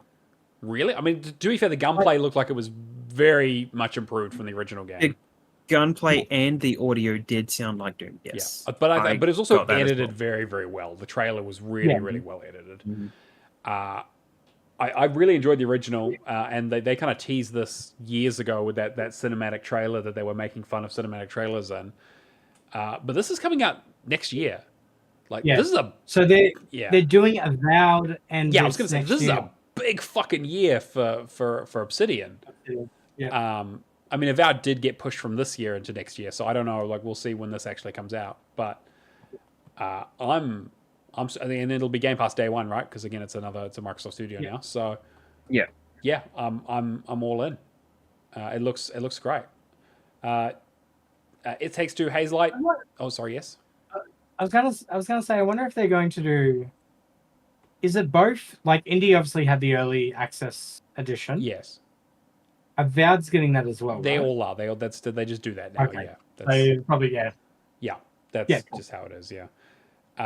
Which is a huge fucking waste of money because it's fucking come to Game Pass in 3 days later. So and just record it. it's ridiculous. No game requires you to play it that early. Mm-hmm. It Takes Two's Hazelight. It's got their new co-op game Split Fiction, which is coming out March. So he already said what the title was. I want to say a few weeks ago. Oh, he had a photo up with Twitter where he teased this. I think this might be one of my most anticipated games. Yeah, this looked awesome. It looks fucking great. Mm-hmm. It kind of looks like they just took everything from It Takes Two and were just like they do with every fucking game when they went from they did Brothers and then they did A Way Out and then they did It Takes Two and they're just like we're just gonna take this concept and just push it more and more and more and just kind of see how much we can get out of it. So he actually gave us a lot. So it's about these 2 writers that are trying to get their novel pitched. Yeah, so they have a thing where they go to a place that basically turns their novels into real life things. And two separate writers, as in not related to each other, and they kind of they fall in, they get pushed into the same world basically. So they're split between a fantasy writer and a sci-fi writer. And so just again I'm much more of a sci-fi guy, but the fantasy stuff looks great too, and kind of that. Again, Hazelight games are so good at changing the gameplay from level to level, where it's you just have, I mean, A Way Out has so many different types of gameplay in it. In terms of there's just one part of the game where you're running through a hospital and it just turns into a hallway brawler, it's something like Old Boy, where you're just beating up a shitload of guys and then it's done, and you just move on to something else completely different, and they never use it again. And It Takes Two is the same thing, whereas you had that whole fantasy section with the swords and sorcery. You had the whole skiing bit, the swimming bit. So this that poor elephant. Oh my god, that poor fucking elephant. So I'm so excited for this. I thought it was super cute too that he named the main characters after his daughters. Yes. Yeah. I definitely had an awe moment there. Who were there in the audience and they waved. It was very, very cute. Yeah. And then me and Nikita were joking, just those kids. way past their bedtimes. Oh, They do definitely. not want to be It was there. a long show. It was a 3 hour, like over 3 hour show. This one, I could not fucking believe it. This was the other one that I was like, I didn't even like. This is crazy that they got. As soon as I saw the credits, Yeah. for it, I'm like, holy shit. So they got to show Fumito Ueda's next game, the guy who made Ico, Shadow of the Colossus, and Last Guardian. Last Guardian is kind of a rough one, but the other two, like Ico and Shadow of the Colossus, are some of my most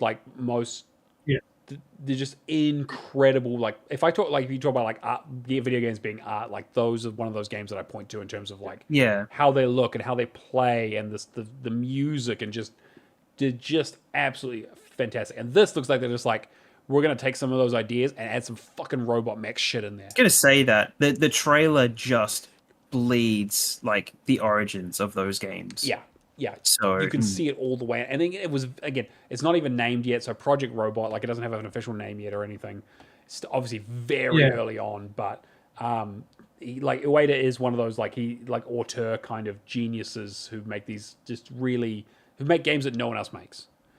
And so I really fucking hope it comes to more than PlayStation. I doubt it, but it looks just fan-fucking-tastic. Yeah. Final Fantasy VII Rebirth is coming to PC. This was a big surprise. The Elden Ring Night Rain.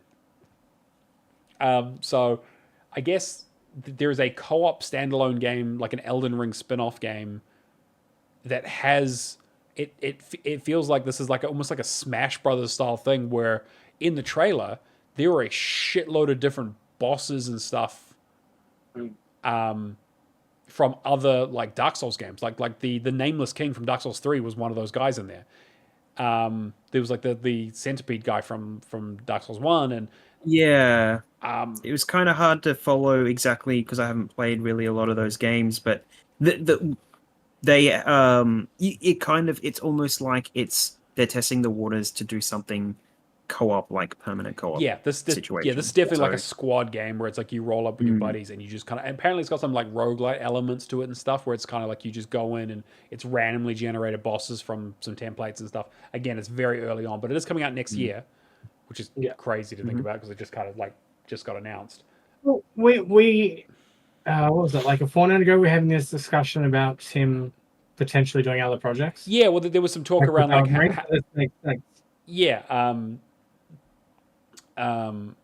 he was talking about how it was like he saw that the mods for permanent multiplayer were one of those big things in Elden Ring, and he was talking about like doing other projects that have like more of a multiplayer focus, similar to kind of how Monster Hunter work and that kind of stuff, right? Again, obviously they're a competitor, but I think like with Lords of the Fallen, that like having such a strong co-op system, like some of these Soulsborne games need to jump on that wagon, otherwise they're gonna miss out. I'm curious if this is like a Miyazaki mainline game that he's working on himself, or if it's just the other From Software team working on it as a smaller thing.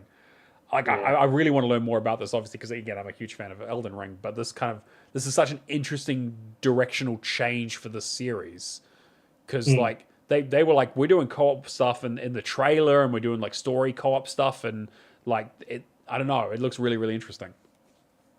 Did they say the limitations of the co-op? Like, is it 2-player? I think it looked like it was 3-player, but again, I don't think they actually shouted out. But they showed there was like at least 3 players on the field, and it doesn't look as crisp. Obviously, it looks like they've kind of done a little bit of a downgrade to make it like more playable, and it looks a lot more like you see like air jumps and kind of like it's a lot more acrobatic as opposed to kind of more grounded style game. So it looks like they kind of taking this and kind of tweaking it a little bit and using this world as kind of like a foundation to kind of play around with some fun things. It's the Bloodborne that can't leave. Bloodborne can't leave PlayStation. They're kind of like, how do we get the mechanics of Bloodborne into? Yeah, I'm really something else. I really don't know what this is going to be like, but it looks like it has some interesting kind of like no microtransactions and stuff, but it does have a multiplayer focus. But apparently, it can be played single player. So, I mean, again, I will play this, of course, because I'm just FromSoft can do basically no wrong in my eyes. I will get this day one if I can play If this is a co-op experience like Lords, I would be totally in for it. If it's Yeah, it looks like it kind of closer is. to something where Elden Ring, where I have to constantly summon people and all that, then No, this very much looks like you fucking roll up with a squad, and it's very much meant to be like, yeah, we're gonna throw some bosses at you from like the all over the series, from the From games. So who knows? Might see some Bloodborne bosses in there. This is one that got announced really up front. Was like the first thing they showed off was Witcher 4, which had like a cinematic trailer. Apparently, it was in engine though. Like this, I believe yeah. that. It Yeah. okay. There is a big fucking asterisk next to in engine. It was being captured on an Nvidia device that is not like a card that has not been announced yet. That's crazy. That's like they're developing this thing for a card that does not exist. Is that like, am I thinking of the right one? The 50 series? It'll be the 50 series, right? Like they're probably the 50 series hasn't technically been not announced, technically, right? no. So it's probably like a 5090 or like a 5090 Ti or something fucking ridiculous. We're not seeing this game for like 10 years. Come on, like there's no fucking way. Like CD Projekt Red, like I love CD Projekt Red. They cannot if you think about like how long it took them to bring out fucking Cyberpunk, I don't know. This looks great. Like it looks incredible. So the whole thing is that like you're playing it's Ciri, obviously set after The Witcher 3, where she's a Witcher and she's kind of obviously doing her own thing. There was a little bit of hint of Geralt at the end there, like a voice, Doug. It does the I guess the second half of the trailer does mirror the cutscene that you get at the start of the original Witcher game. Yes. Yeah. Yeah. So if you go back and watch that original opening cutscene and then watch this, you can see where it's kind of like her legacy's following Geralt. So it's really nice. It was a good trailer too. It looked really nice. They obviously put a lot of work into it. But yeah, I'm not expecting that game anytime soon, or on any like that. Like this is a next. I'm telling you right now, this is a next gen video game. Like this is a PlayStation 6 game right now because. And the same thing. The other thing to take into consideration too is this is a new trilogy. A new trilogy? Okay, yeah. I mean, that does make sense. They wouldn't do it. So it was announced in 2022 that Kamala had been appointed to direct the new Witcher saga, which has been confirmed to be a trilogy of games. Joined the Polish studio in October 2014, and was initially served as lead animator for Wild Hunt and Cyberpunk 2077 before being promoted to head of animation for the whole company. And I think they just said it was basically like it's in full production. They said a few weeks ago that So I mean, like it's not like vaporware. Like obviously they are making the game, but I'm just like the amount of time this is going to take and the kind of technology they seem to be working with. If this is coming out on a console, it's next gen for sure. Sifu Studio is making a game called Rematch, which is a 5-on-5 online football game. I did not know what to make of this. This looked interesting, but not really. Yeah, I missed this one as well. Yeah, not really kind of my thing. I was half expecting to see who's got the FIFA license, like some kind of weird spin-off. They've just turned FIFA into something different. Yeah. So wasn't it what's the free to play? Is it the Konami? Yeah, the Konami one. Yeah.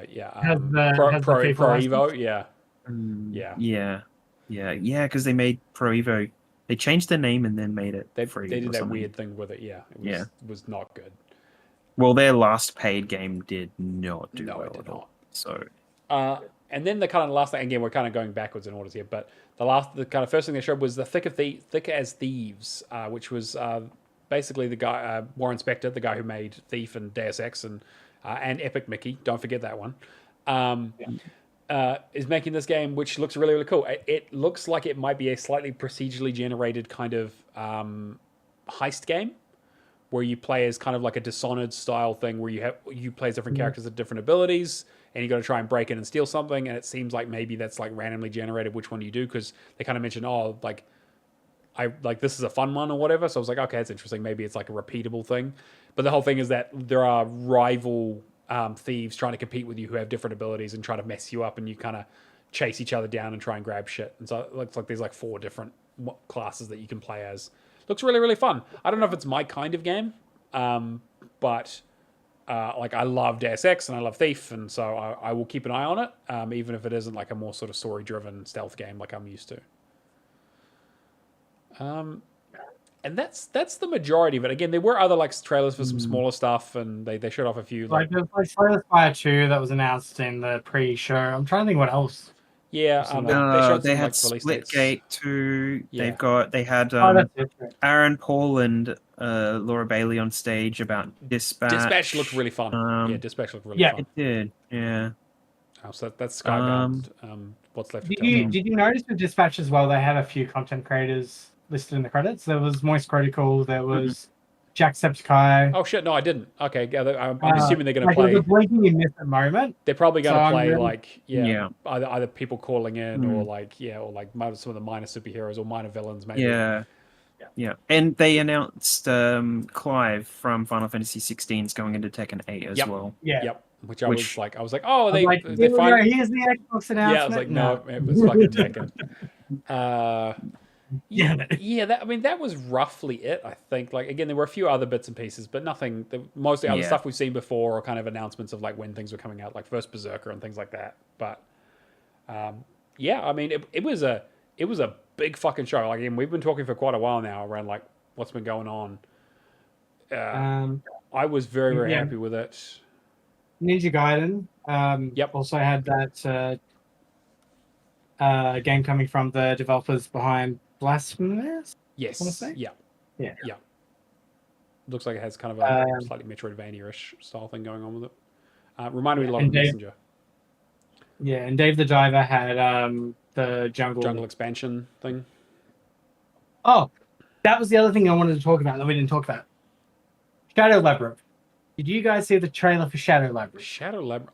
This was yes, I remember this. Yes, I was like, is that fucking Pac-Man? It's Pac-Man. Yeah, it's literally just it's Metroidvania Pac-Man. That's some crazy shit. I'm just like I've just been thinking for like weeks about that secret level. One, how they said like, no, we want you to go absolutely crazy as possible with Pac-Man, like turn into a horror and all that. And I'm like, all the bricks just fell into place today. Yes, yeah, exactly. Totally. Namco had a lot of representation at this show. They were obviously very keen on kind of pushing this stuff.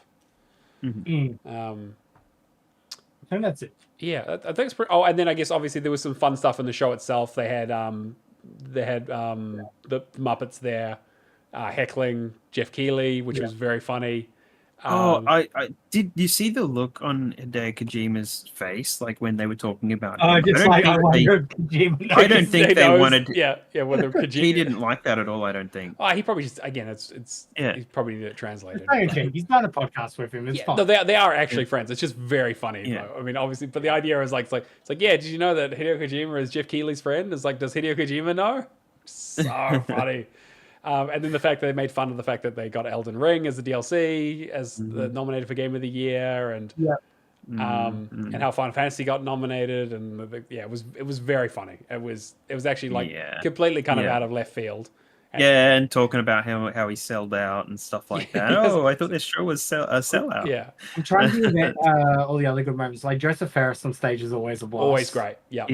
Always great. That was great. He just tells it as it is. Yeah. Obviously, we forgot to mention, but Harrison Ford showed up at the beginning when they were talking about our best performance, and because it was Todd Howard and Troy Baker, obviously, who does the voice. His voice is rough now. I mean, he's old, right? Like, it's so interesting playing like. So, did you? There was an interview that Troy Baker did where he was like, he did not want. What's his name? Todd Howard. Yeah. Todd Howard did not want him as Indy. Yeah, which makes sense because Troy Baker, and then they kind of made a joke about it. It was like how Troy Baker's never won an award, but he's in every fucking video game because he pointed like Nolan North and like because he's Jennifer like. Hale. Yeah, so apparently Todd Howard's putting his foot down, just like, you're not like, and they did like blind tests and all that, and he's like every single time, they keep picking you. God damn fucking it. Troy Baker, he's just too good. He's an incredibly talented voice actor. And then they made a joke about him being a best indie performance. Yeah, I mean, there's so many. Just talking about Indiana Jones for a second, like, there's so many moments in that game where I want to talk about it because I've been playing it as well. So we will get into it. But we'll talk about it. Yeah, but just the voice acting is incredible. Yeah, it's fucking great. I'm trying to think of any other fun moments. There was like Aaron Poland, Aaron Paul, and Laura, Laura Bailey, just giving Aaron Paul just shit. joking around. It's very funny. Yeah, that was fun. And the guy who did Tales of Kanzera Zhao came out and he's like, yeah, don't worry guys, I'm not gonna talk about my dead dad this time. That oh man, it was so funny. What about the guy heckling Snoop Dogg? Yes, that was also It's like, what about your game? I missed that. Yeah, Snoop Dogg which was very funny.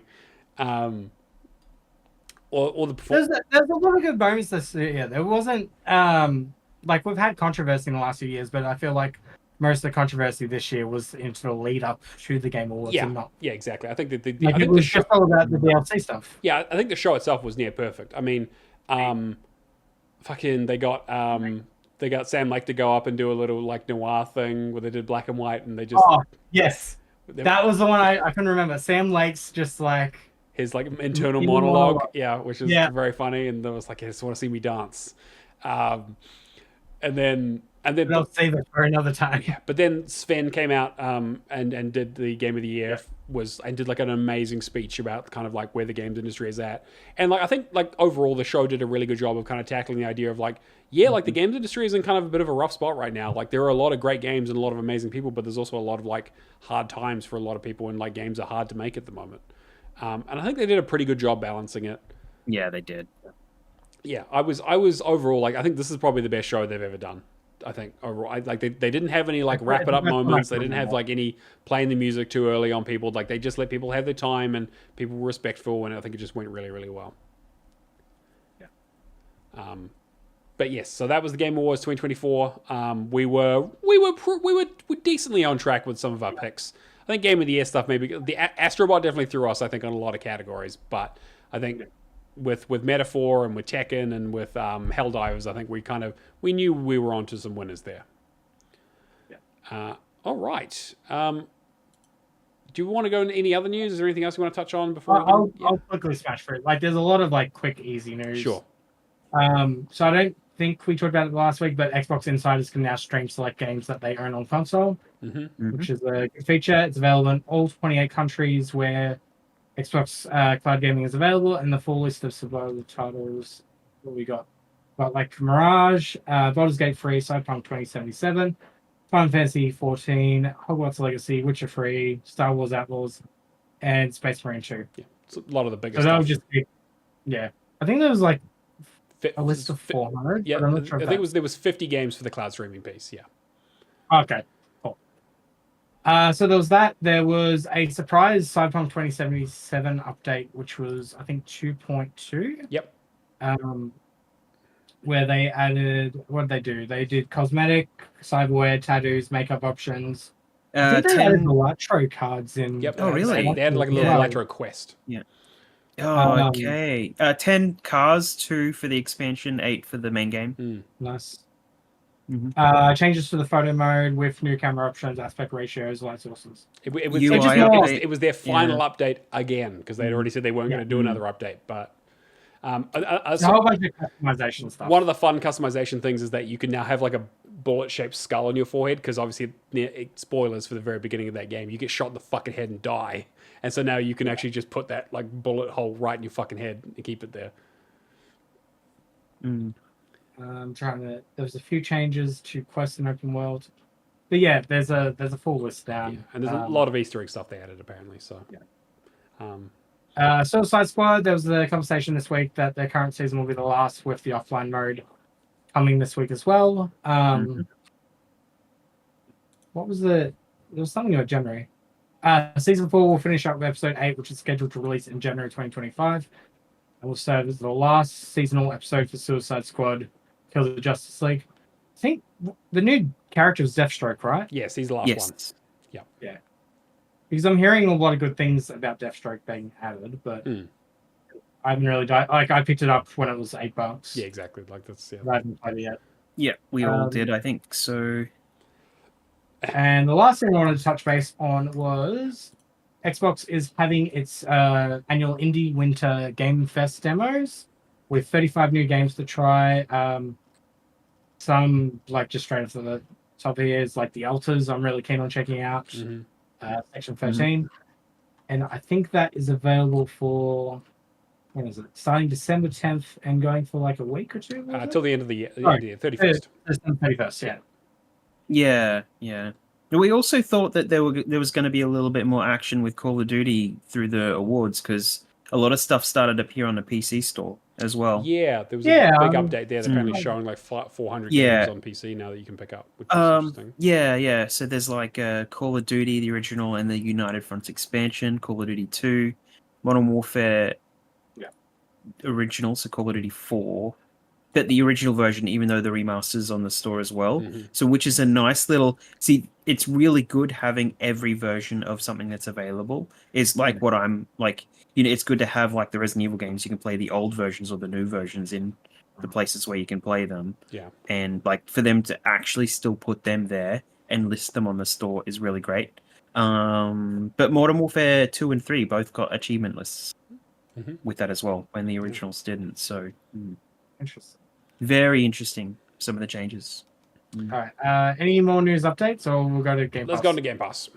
All right. So Game Pass, we the stuff that's already been added to the month is Crash Team Racing, Nitro Fuel, DayZ, Forza Motorsport, Goat Simulator, Haunty, and Humanity. A lot of those just being added to either Game Pass Core or Standard. We had EA Sports WRC and Overthrown being added to Game Pass Ultimate. We had Indie being added to Game Pass Ultimate and PC. Wild Frost, which I really want to check out. I heard good things. We also had For the King 2 and Hunt Showdown 1896. And for the rest, leading into January, we have Carrion coming back to Game Pass Standard, as well as Road 96. Yeah.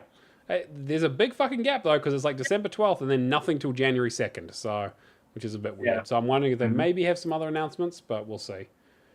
I think if they're announcing January stuff and all that, they've just got everything out of the way. I guess so, yeah. Because, I mean, like, they've already announced the stuff that's leaving Game Pass for the end of the year, so... True, yeah. All right.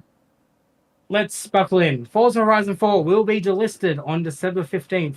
Buy it now before it gets delisted if you want to do it, but I think the server's closed. Most of the servers are closed, or some of the DLCs are already unavailable, so...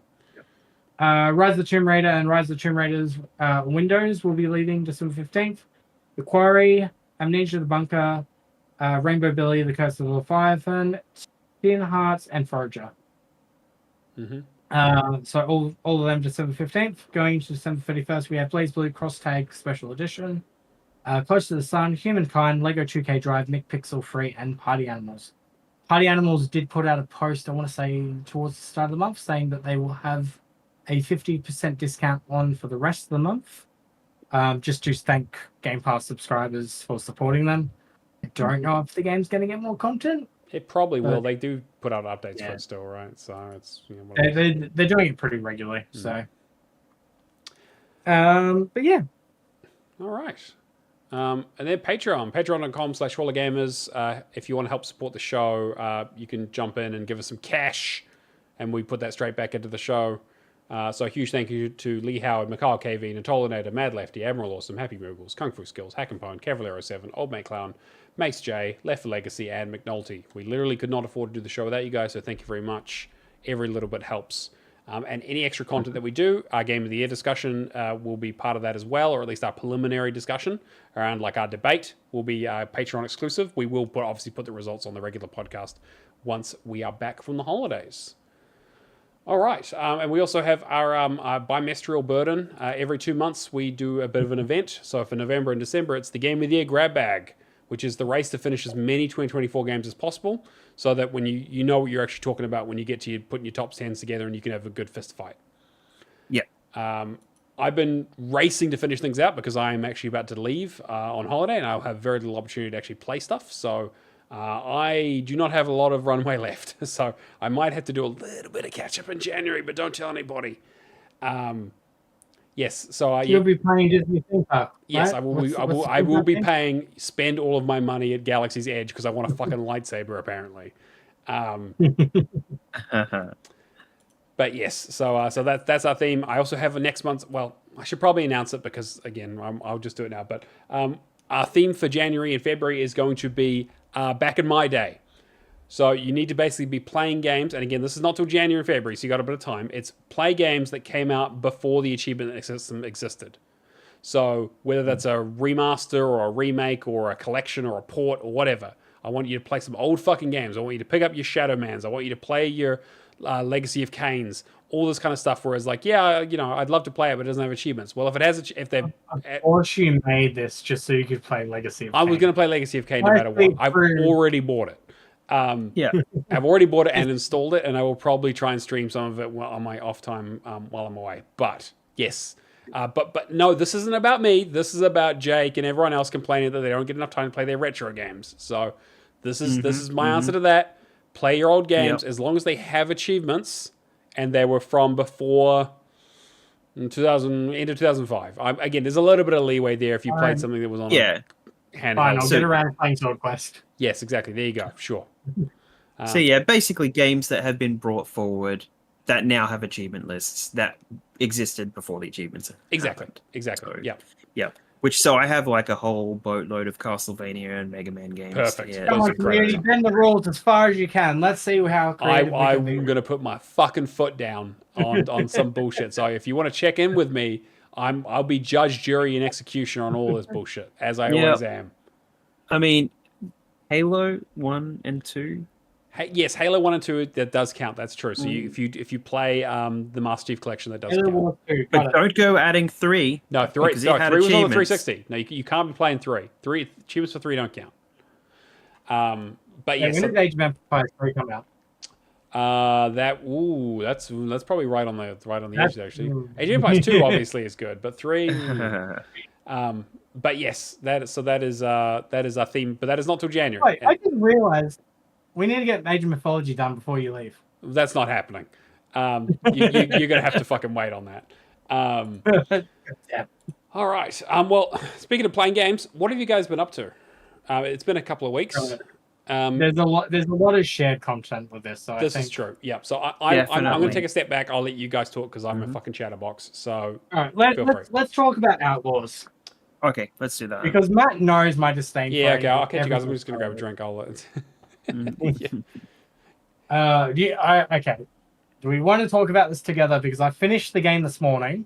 Okay, good. Yeah. I mean, we both finished the story this week, so I think we should do that. Go for it.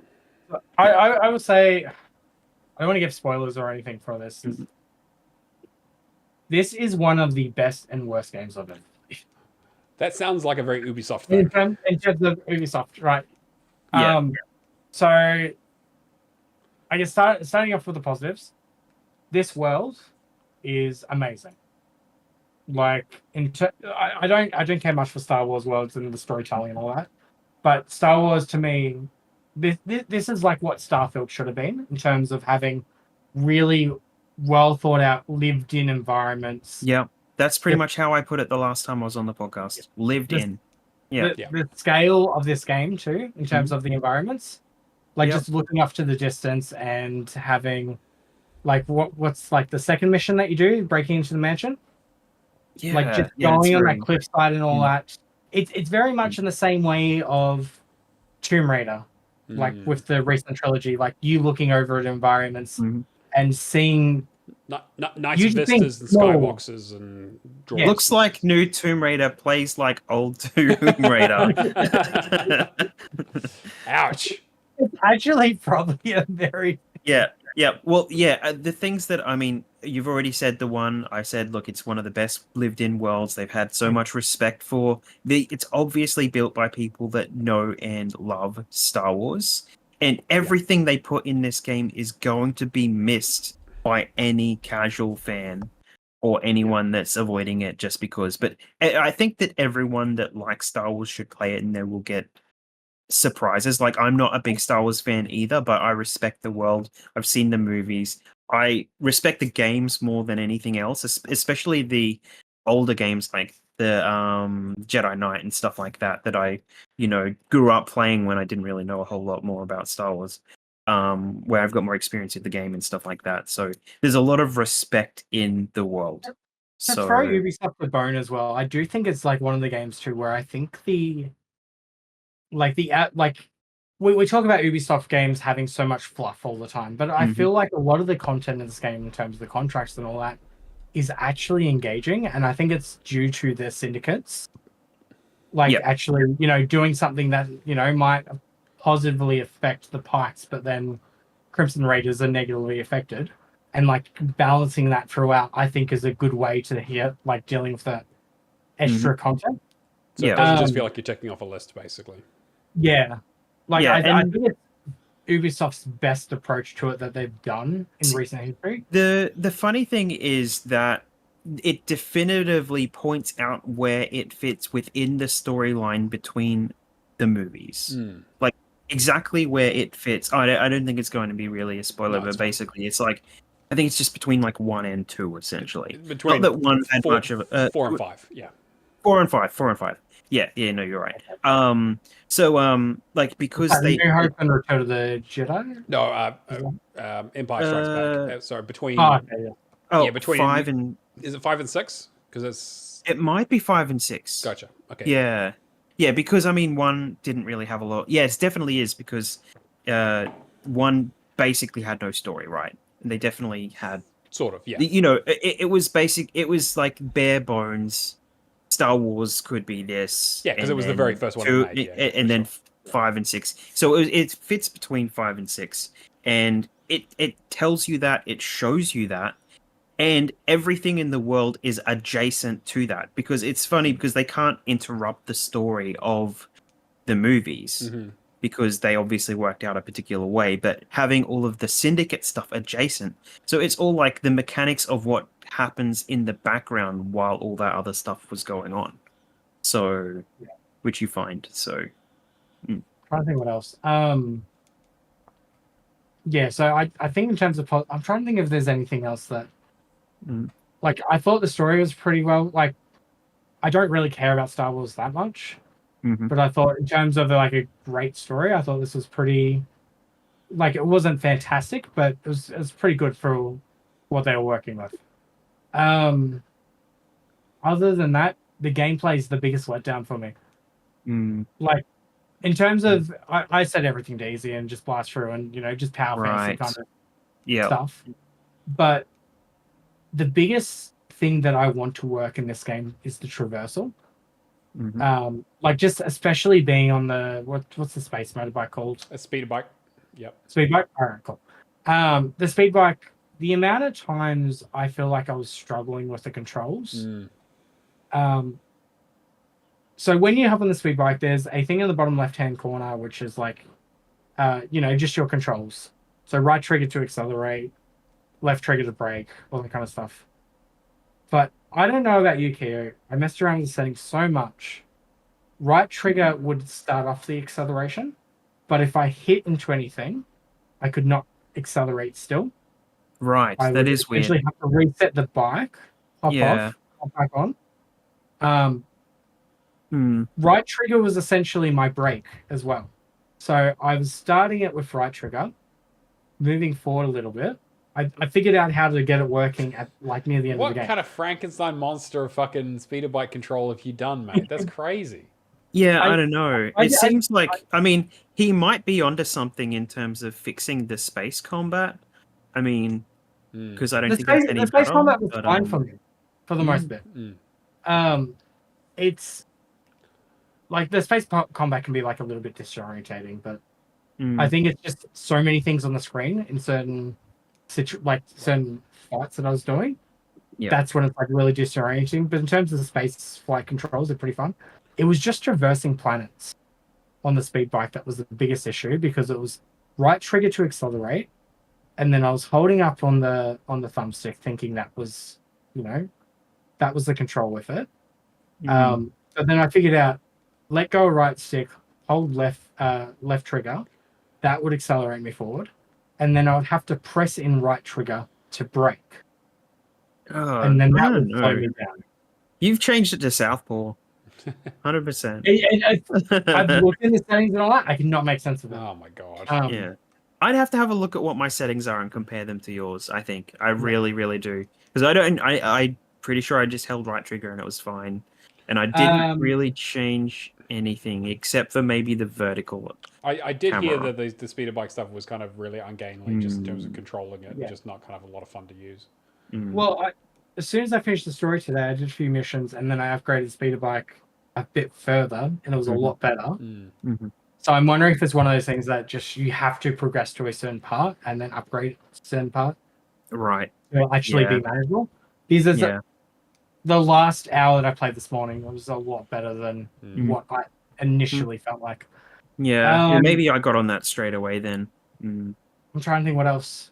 Well, other than that, like as we've said, like the old Tomb Raider stuff, you didn't really like the wall climbing or anything, did you? As well.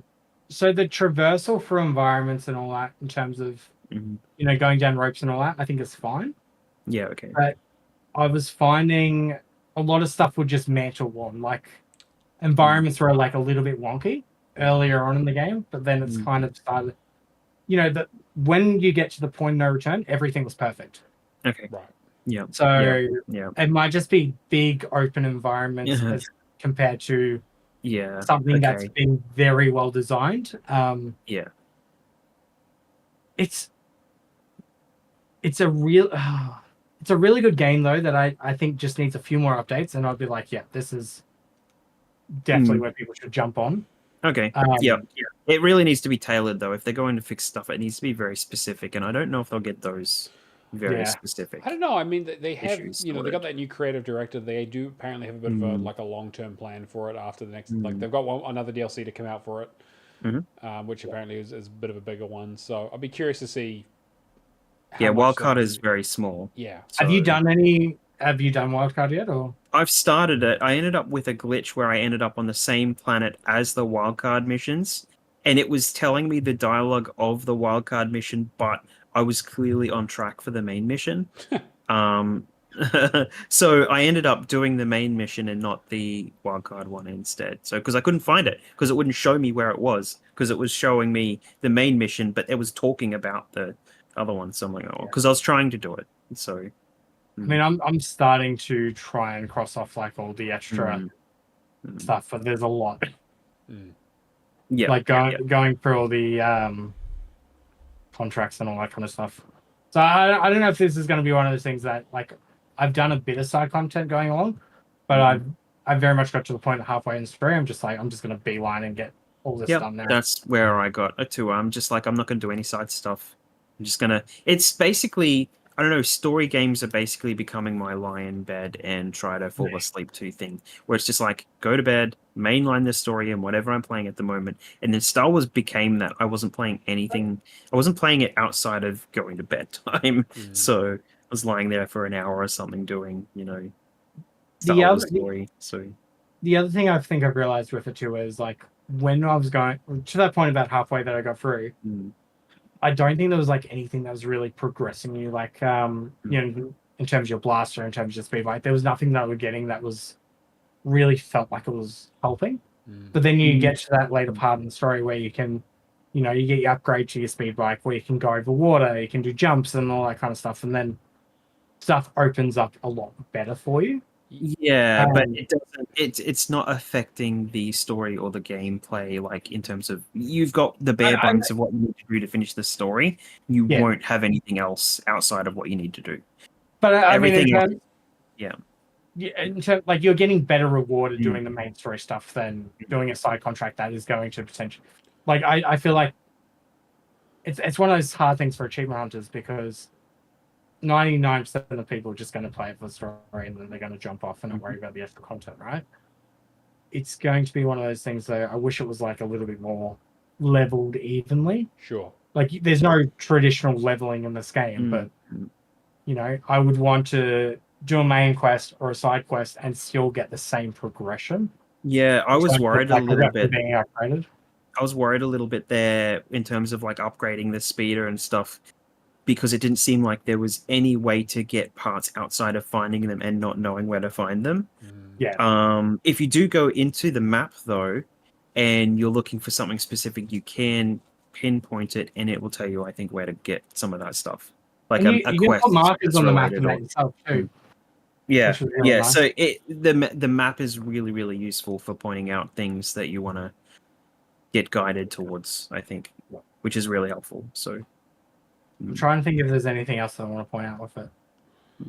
I keep I think finding I'm myself good. going back to it, which is Yeah, a good it's sign. good. It's I like definitely- the It's characters. on my backlog. so- Like I'll pick up Ubisoft Plus for a month and kind of just breeze through it. But I Yeah. might wait for the next DLC before I do that. Yeah. That's it for Star Wars for me, I think. So I'll quickly touch on Life is Strange. Oh, actually, I will say I did BlazBlue, the one that's leaving Game Pass. That's a really easy, I know, nice. really easy Good. completion. Definitely recommend it. Even for an absolute fighting game scrub like me, I had basically no trouble. I doing was it. saying just get in and do it because it's I was hoping you were gonna hit that. So Yeah. So big thanks to Bottle of Sharks who helped me out with the multiplayer as well. It was really, really straightforward. We got it all done in like 20 minutes.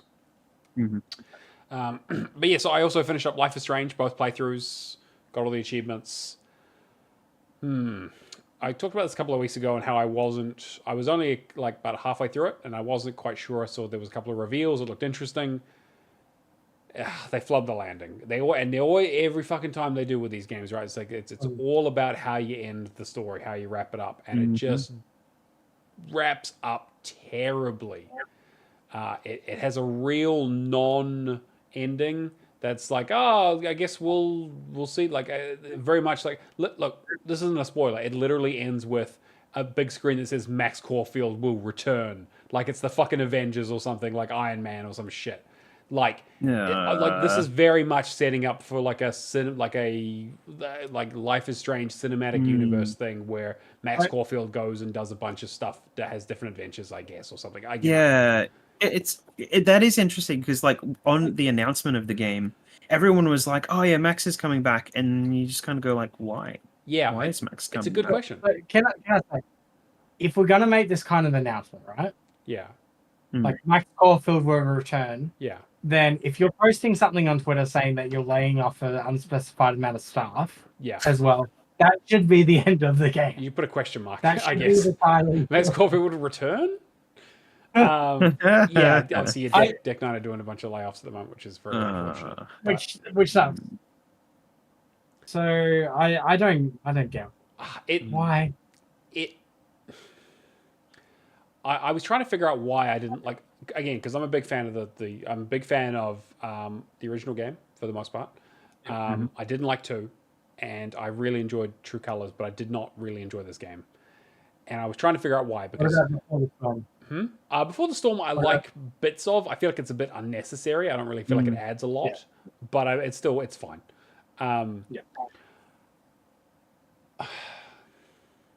Yeah, well, I mean, considering how you're acting now compared to how much we gushed over True Colors together, like we're pretty much definitively between all of us, I think. Yeah, that was my game of the year. I love that.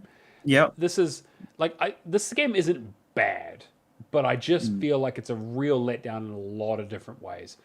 I think the stuff I talked about before, where it was like it feels like it's just kind of more of the first game, where it's like they just kind of aged up the characters a little bit, because the whole thing is that like obviously Max is now in like her 20s, and she's at the school, and she's like a lecturer, like a guest lecturer kind of person. And so some of the people you interact with are your students who are like a little bit younger, and then some of the people are like TAs or like other people who are like your age, but they all kind of act like each other. It's kind of weird because like there's not like a really interesting split between like the faculty and the students. They all just act like they all know each other, which they do. Again, it's a small tight knit community, but it feels off. And there's like a lot of like drama stuff going on that feels like the original game, whereas like this feels like high school again. And like I know that there are some universities that are like that, but it really feels like a retread of the first game. Now, there are a couple of moments like the end of chapter 2 and the end of chapter 3 have some real like big moments where you're like, oh fuck, that's cool, that's interesting, that. But then they just did not capitalize on any of it, and I just don't like any of the characters. There's 2 love interests that you can potentially choose, a guy and a girl. The girl is like really like she's kind of like, you know, quirky and interesting, but like very very rarely in the game at all. She's like a very very minor character, and the male character is actually one of the main characters, but he's just a complete unlikable twat. And he's just really, really cringy, and it's just painful. Like a lot of this game was painful to play through, unfortunately. And like I pushed through it obviously because I wanted to finish the game and figure out what happened. And then I got to the ending, and I was just like, oh, this is not an ending at all. And like it just, yeah, and there's some glimmers of some really interesting stuff around like someone like them trying to like talk about what it's like to go through like Max's experience of the first game and the choices that she made and how those have impacted her. And like they don't shy away from it. It's like, hey, like really bad shit happened in that first game. And a lot of really bad shit that she doesn't even remember or didn't even happen because she unwound it, right? Or she rewinded time or she changed it, but she still remembers it. It still impacts her. And so like there's a lot of like interesting stuff they lean on with that. But then they just kind of don't go anywhere with it because the other thing is that like you're trying to solve this mystery and the mystery is kind of, and then like every time they're like, oh, that's weird. You're seeing, again, because this whole thing is that you have this split between these two worlds, and then you realize that just stuff starts bleeding or stuff starts being like, okay, what happened in that world? But someone has knowledge from another world. But they saw themselves, like maybe another version of themselves, and things are getting really weird and interesting. And then it's like, oh, that's interesting. Is there like a weird, interesting like time anomaly thing happening? And it's like, no, there's like a really boring explanation for all of it. Yeah. I was gonna say, you would think with that kind of stuff, like if you had those kind of powers, that the more you use it, like how it's like telling a lie, right? Yes. The longer you go down the trail, and like they have so many hints of like, so okay, this is like a very minor spoiler part, but it was. There's a part where you are trying to hide from someone, so you're jumping between the two worlds in the same room. And you need to move something, and you fuck with something, and things get switched in a way. Like, the thing that was in the one world is now in the other world, and the version of it in your world has now been moved to the other one, and it really fucks with people, because obviously people are like, what the fuck just happened? This thing basically just, like, disassembled itself, or reassembled it. Like, just, again, some crazy shit that doesn't make sense. And you're like, oh, this is really interesting. And then they just don't capitalize on it. They're like, but we're not really going to, like, they set up so much and just don't explain it or look at the implications of it. Like, for example, I had a thing where there's a skull on a wall that, like, in a bar that you need to look at. And you need a stepladder, and you don't have one. So I went into the other world where someone's setting up a Christmas tree, and I took the stepladder, and I used it. I took it into the other world to use it, and then I was like, how is that not causing all kinds of fucking issues? I literally just took something from one reality into another reality. That reminds me. And I didn't even put it back. Like, wasn't even an option to be like, oh, I should probably put that back so I don't break the whole space-time continuum. The game is just like, don't worry about it. You can just kind of do whatever you want. Did you guys ever watch the Animatrix? Yes. Yeah. Like there was an episode of that where basically some kid was like toying between. There was this one area, like apartment building set or something, where he clearly was going between two different worlds. It reminds me of that. Yeah, and it's just playing. Just they're playing with going between the two worlds in this small space. Yeah. And so it's like, and it's such an interesting kind of concept, and they just really do not capitalize. And like I said, the characters aren't interesting, and the story just really doesn't. I was so disappointed. Like, this is like a 5 out of 10 for me. Like, it's not. It's short-ish.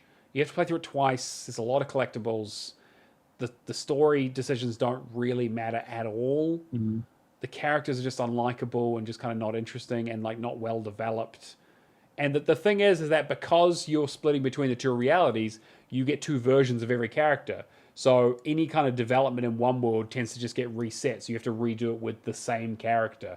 It just kind of feels like, again, that was one of the biggest strengths of True Colors, was that you are in that world, that very small street that you walk down and you meet the same characters and you go through a different situation every time, like each chapter, and you kind of learn more about them and kind of felt very organic. And this kind of just feels, like feels like half a game, which it very much feels like they were like, we're setting up for a big one. So I don't know, we'll see. But I just it sucks because to me, like, having not played the game right now yet, I should say, it kind of just feels like they lent in like, let's just do something really fan servicey. Yes, and then they don't even lean into it that much. I was like, I really feel like this game has a lot of like untapped potential. Because like when I've gone into the forums and I just to look up information, people are just annoyed over the fact that a lot of stuff feels broken from the first game. Yeah. Like, why wouldn't you just make this kind of story of new characters? Life is Strange has always been an anthology series, right? And I think that it's strongest when you're looking at like different perspectives. And like they do talk about the idea that other people in the world have powers and that kind of stuff and how things that can change stuff, right? But yeah, I don't know. I was just kind of really unimpressed, unfortunately. So I'm trying to think in any of the games, is there multiple characters that have powers? Yeah. His first one we got Max. Second, well, Before the Storm, technically no. No, technically no. 2, you've got You got Daniel. that's it. Yeah. Yeah, who was the telekinesis. There was something else there though, right? I'm trying to remember what it was, but I haven't played 2. That's the I didn't do either. There were some hints in 2 that was some other stuff going on. And then True Colors was just that, but it was very clearly in the same universe. Like they're very much like again, like you meet what's his face, Step Douche in 2. Like he's like you meet him as Daniel and Thing and like Thing, and he talks about Arcadia Bay and all sorts of stuff. So like it is very much shared universe. And like it is linked, but not in terms of. But now it's like capital L linked in terms of like now we're going to be talking like Avengers level assemble kind of. Let's get all the people with powers together and let's kind of learn this new world that's going on and stuff. So it even like it even has like a post credit scene thing where I was like, come on. Anyway, also the Max Caulfield would return thing, just like fucking when Iron Man 3 did that. I was like, bro, like this is bad. But, well, speaking of Avengers, do you want me to segue into my next one? Yes, go for it. All right, go for it. I started Marvel Rivals. Oh, okay, yeah. What'd you think? It is exactly Overwatch 1. I mean, don't mess with a good thing, right? Blizzard. It's exactly services that audience that absolutely despises Overwatch 2 by giving them Overwatch 1. And there's so many characters that you play that it's like, this is like X. But with X's powers, like that's funny. They're combinations of Overwatch characters.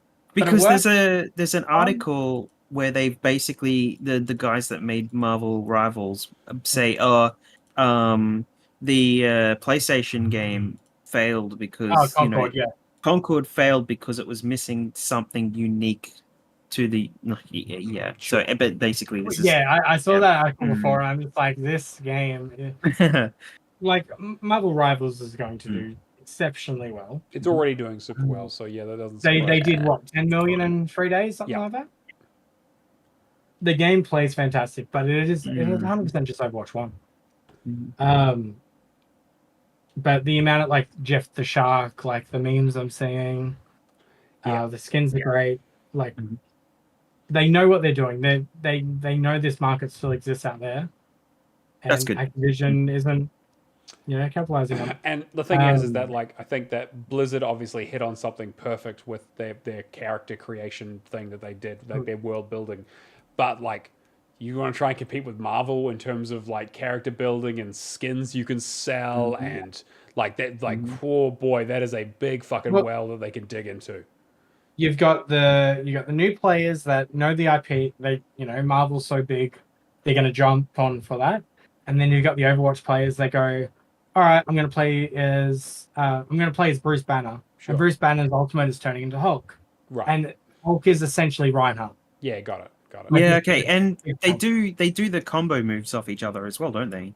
Yeah, okay. So that's the interesting thing compared to Overwatch is depending on what your team combo is, there might be like a damage boost, there's some component of your character that will be improved depending on your team dynamic. It's an interesting idea. Which I only worry about that in terms of balancing, but I feel like once they have enough characters that it becomes kind of a non-issue, right? I mean, the announcement had like 5 new characters straight off the bat, and that was Squirrel Girl, Wolverine. I can't think of those 3 off the top of my head, but they've essentially got as many characters as Overwatch already. Which is crazy, but I guess like that they have a lot to a lot to pull from in terms of like IP, right? So yeah, it makes sense. Yeah, so I think this game's going to be around for a long time. That's good. That's really good. I guess if we should, I might breeze through a few that I started because 2024, right? Sure, yeah, go for it.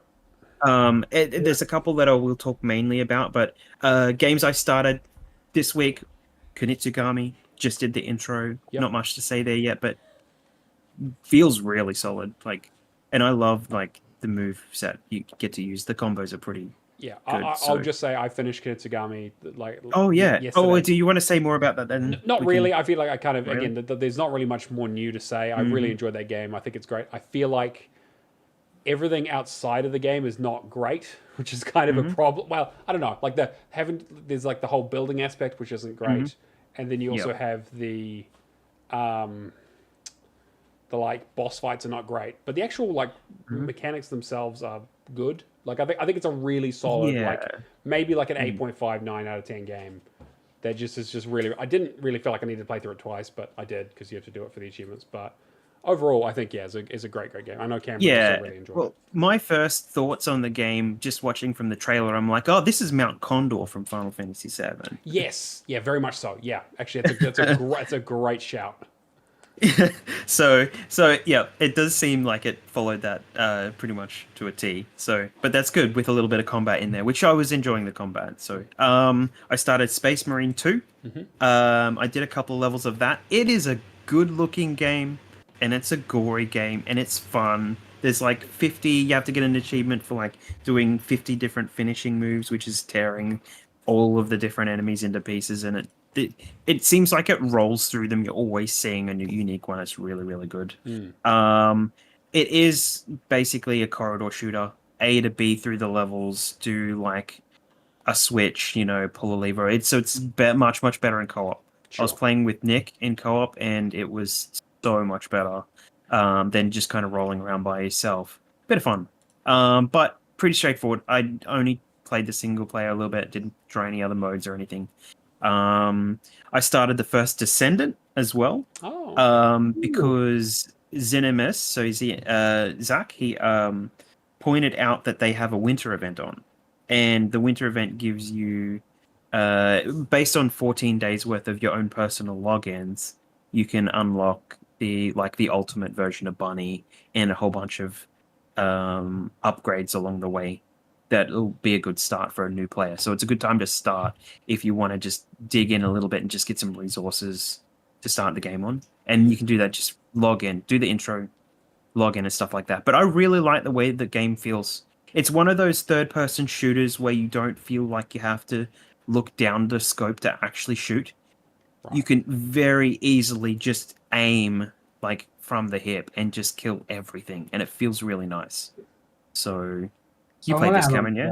Yeah. When I played at the very start, it very much feels like Destiny 1 at the very beginning. Yeah, yeah. In terms of like gameplay mechanics and all that is sorted out, but in terms of content, there's nothing. Yeah, okay. Yeah, I've heard it's pretty good in terms of content. Yeah. Yeah, so... My friends were pumped for this when it came out, and I did all but 3 of the achievements. And we just haven't had the energy to go back to it. So. Yep. I also started with Aptos and Left 4 Legacy Suicide Squad. So, which, as we all know, went really, really cheap over the last week or so, and because of the updates and stuff like that. This game got shit on, but it is a good-looking game, and the comedy hits. I don't know if it's just from an Aussie perspective. Every single Captain time. Boomerang, every time he opens his mouth. So there's some really, really funny stuff that happens at the start of the game. It looks like every cutscene's really, really funny. But there was one particular joke, so I'm going to point it out, where they're all like looking... They do the intro where you play as each different character and you kind of see their moveset and stuff like that. And then it goes back like 7 days, or goes forward 7 days backwards. One or the other. So basically it's like moving... to basically back in time, like 7 days when all of this stuff kind of happened to start off with. And after the when you first meet up with everybody, you do a small mission, and then you see them all picking out their weapons. So like Harley gets gets like the grapple hook that Batman had, and it's not it's Deadshot. He gets like the jetpack that you play with in the intro and stuff like that.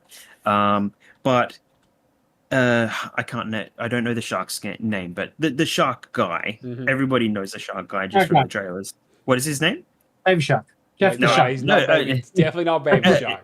Baby Shark. He gets this. They make a joke about this, and it's the Riddler's hat. It's just a green little hat, and they say, "Oh, it's his hat of invisibility." And the giant shark just puts this tiny little green hat on, and he's like, he thinks he's invisible, and all the other characters are like, "Where did he go?"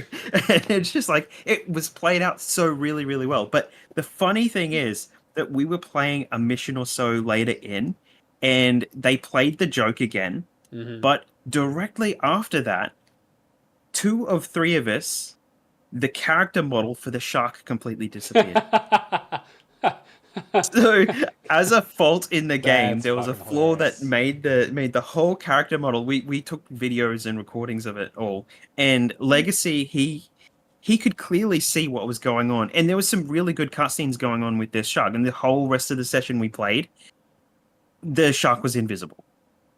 But yeah, so it was just the funniest moment when actual joke they tried to make in the game became the reality of 2 of us not being able to see the shark at all. And it was really, really good. But there's some really good moments at the start of the game too. Where they introduce some of the characters too. So like, the Batmans and the Supermans and all that kind of stuff. So, but yeah, I mean, we've done 2 sessions now. We've had fun both times, and the cutscenes, I think, hit every time. So there was really something here for the game that it just got killed with all of the online-only live service bullshit that kind of happened along the way. But yeah, and it is a really specific type of comedy, and you can't go into it expecting what you got from them out of the Arkham games. Yeah, right. It's a big key change for them, right? Yeah. So, but I think they did a really good job. It's just, yeah, one of those unfortunate situations where a lot of things outside of the game's moments killed the game first before it had a chance at all. So, I'm yeah. curious how long it's going to take you guys, and kind of what you guys think about it as get further into it. I'm expecting the story won't take that long, and we'll kind of run out of content just because there's not a lot that goes on, I think, at the end, which it might be one of the main faults with it, if people burn through this story, Yeah, right. Yeah. And then I'd started Stalker 2 like the week before, because we obviously didn't have a show this week as well. That's really good as well. Actually, I like that too a lot. But I just, at the start of that, don't really have a lot to say besides it's really solid too. So, anything else? Otherwise, I think it's just Indiana Jones is probably the last one. Well, I guess we've all done that one. But I mean, the only other thing I did was I finally got on and did my final blackout win for Black Ops 4. Congratulations on that. Nice work. Which I've been at for so long, because it's worth bringing up, because it's the one thing that Australians can't connect to anybody unless they have an international person connecting as the host in your party to actually find a game. And we were finding full 70 lobby blackout games, and 40, 50 lobby Alcatraz games, and it's just so unfortunate that game is going to die the way it's like. If they don't put it on Game Pass, there is no way that you would be able to do anything with that game in any outside of any main country. So like that has like a full, yeah. So because you can connect to European servers and US servers and stuff, but there's no way here to connect. So I only have zombies left for that. So, but yeah, I believe we all started indie. All right. Where are you guys at with indie? How far in are you? I am. I traveled for the first time basically to the main. Like I got past the intro stuff and got into, the intro as in like the very first temple stuff, and then the stuff at the university. Yeah, right, so into the main first mission. So we can say because it's like Yeah, right. So basically the Vatican is the first place that you play in, and so I just completed the Vatican, and I'm now in the second area, and I think there's 3 areas, or 3 hub worlds. Yeah, that's right. So I'm maybe halfway through the game, sort of, like, depending on like main quest versus side quest, because there's a lot of side quest stuff. Cameron, where are you at? I'm at the Founding Convention, which is the last bit of the Vatican. Gotcha. Yeah, right. Okay. This game's fucking excellent. Like, I cannot believe how good this game is. I don't know if it's going to win my Game of the Year because Metaphor is a flawless masterpiece, but this might be my number 2, like, already. I don't know. Okay, so the design choices in this is 100% a Machine Games game. Yeah. Mm-hmm. Like, yep. There is so much Wolfenstein DLC in this game. Like, in terms of just having a very well thought environment where everything is essentially interactive. Yeah. Even to like you getting collectibles, just the grand scheme of navigating a space feels exactly like how it does in the New Order, and I love that. Mm-hmm. Okay, this is the New Order in terms of like there's different ways to approach a. I would say they're selling it short. Like, I think it's closer to I think this is closer to like a Dishonored or a Thief, or like a more like. Yeah. You know what I'm saying though, like you being able to have that choice, like that play choice when it comes to navigating in the environment. Like, you can go stealthy, you can go crazy, you can like, it's not going to be great if you go crazy. Yeah, I've gotten in fist fights with like a whole it did not go well for me.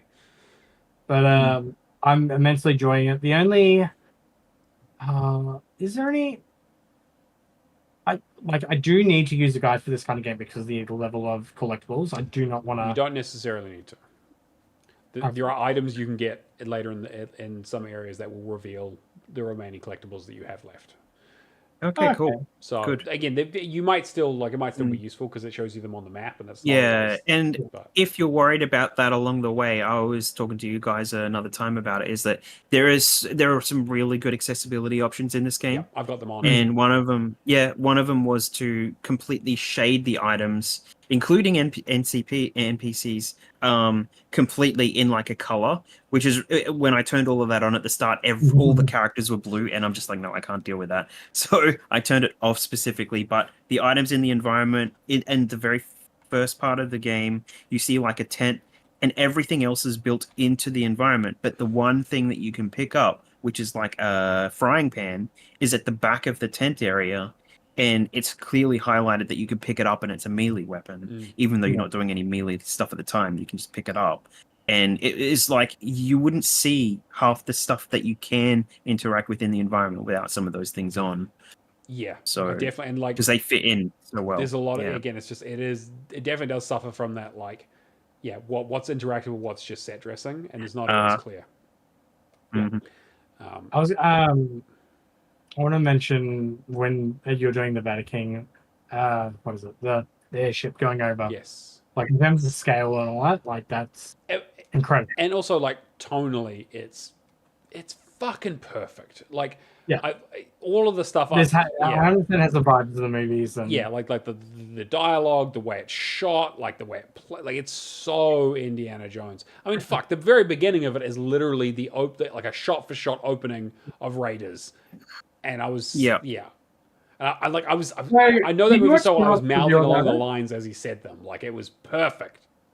Did you watch Skillup's review about it? I did. So I kind of do agree with him. Like, you running away from it kind of takes away the magic a little bit. Yeah. But I mean, still, in the grand scheme of things, it's just a fucking cool ass mission. It was so cool. It is. Throw me the idol. I quote that line all the time, and no one knows what I'm talking about. But whenever I need someone to do something for me, I'm like, throw me the idol. What was I going to say? Just in terms of like this being a modern gen game too.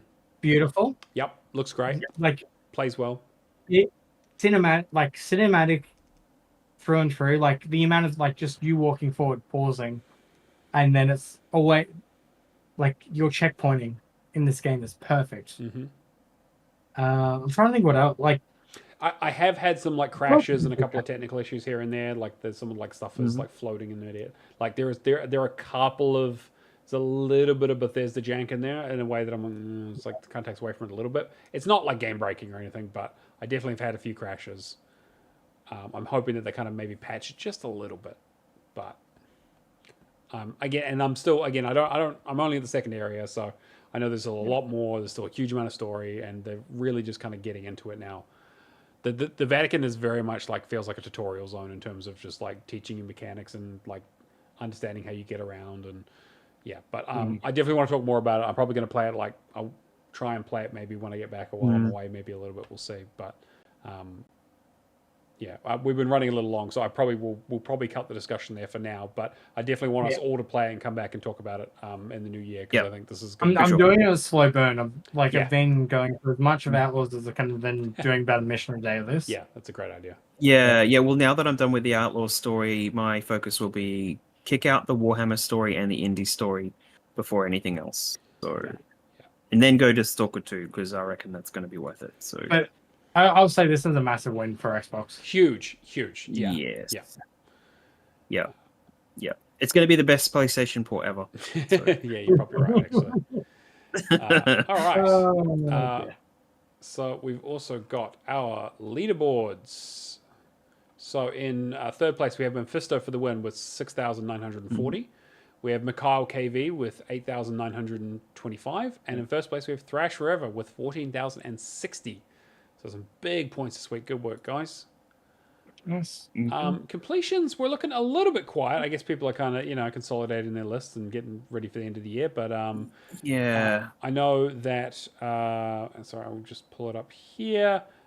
Stubby finished up Hogwarts Legacy. Baron von Neumann finished up Pancho's, Left 4 Dead Pills, rather. Alpha D Pills here did Contrast. Rapture did Little Kitty Big City. Which there was a debate of whether it was a baby game or not. I don't think it is. Moonzon finished up Rainbow Billy and the Curse of Leviathan. Left 4 Legacy, one of our patrons, finished up, got 400,000 gamer score on the dot.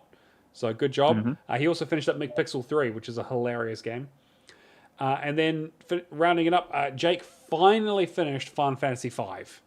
With 99 hours played. Nice. Wow. Oh, man. Yeah. And then he was like, I'm really tired of this. And then he also posted a screenshot of him starting 6. So I think he really just does it to himself at this point.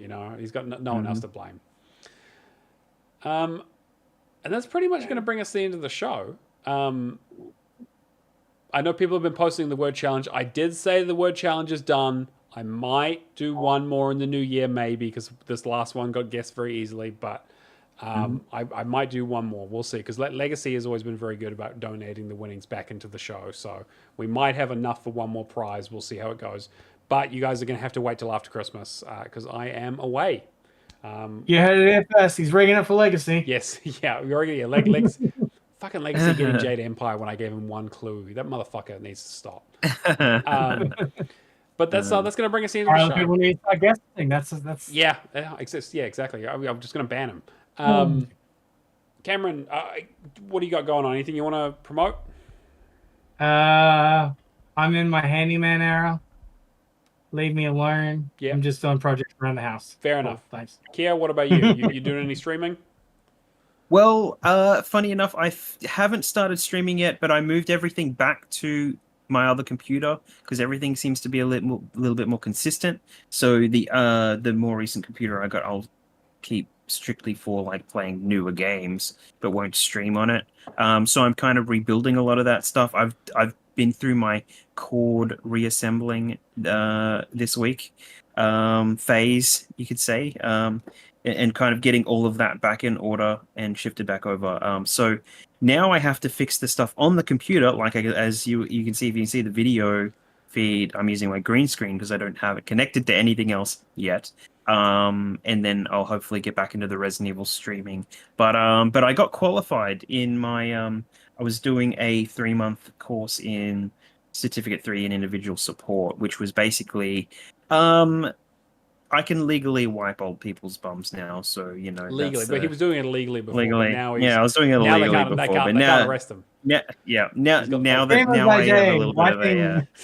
Wiping ass this So yeah, so I'll look forward to that. So it's just adding another qualification to my belt, and now I've got like a couple of things like retail and more community based stuff that I can kind of work towards. So hopefully now with that, and I just need to get past Christmas retail, and I can start looking at dealing with the streaming stuff again, because I have been a mess lately in terms of like I've been tired all the time because I did 21 days straight or something. It was placement 5 days a week and then working the weekends.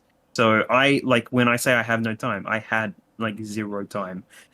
So I was trying to fit in games where I could, and that was just me doing what I could outside of that. So yeah, but that is my end of year update, I guess you could say, because that's going to be it. So. And then for me, I'm on holiday, so I will be off the next few weeks. So I don't know if we're going to do you guys are going to do a show next week. We'll see if that works out or not. But if not, a huge thank you to our audience for supporting us this whole year. It's been a hell of a year for video games. It's been a lot of a big year for us personally, and kind of what we've been doing. So, but we hope that 2025 is going to be absolutely bigger and better, and we're just going to keep it on rolling. So if we don't have another episode this year, we will catch you in the new year. Probably let's look at the date. sometime in Jan. Probably mid to late Jan. We'll keep you guys updated. I think that's fair. Otherwise, check the Discord.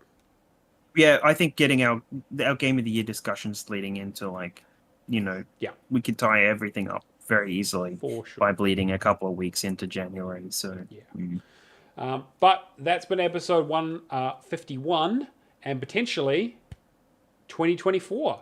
Thank you guys. Thank you, Cameron. Thank you, Keir, for joining us. Thank you for your wonderful audience. Thank you for our patrons. We will catch you guys next year. See you later. All right. Peace Ciao, out. everyone.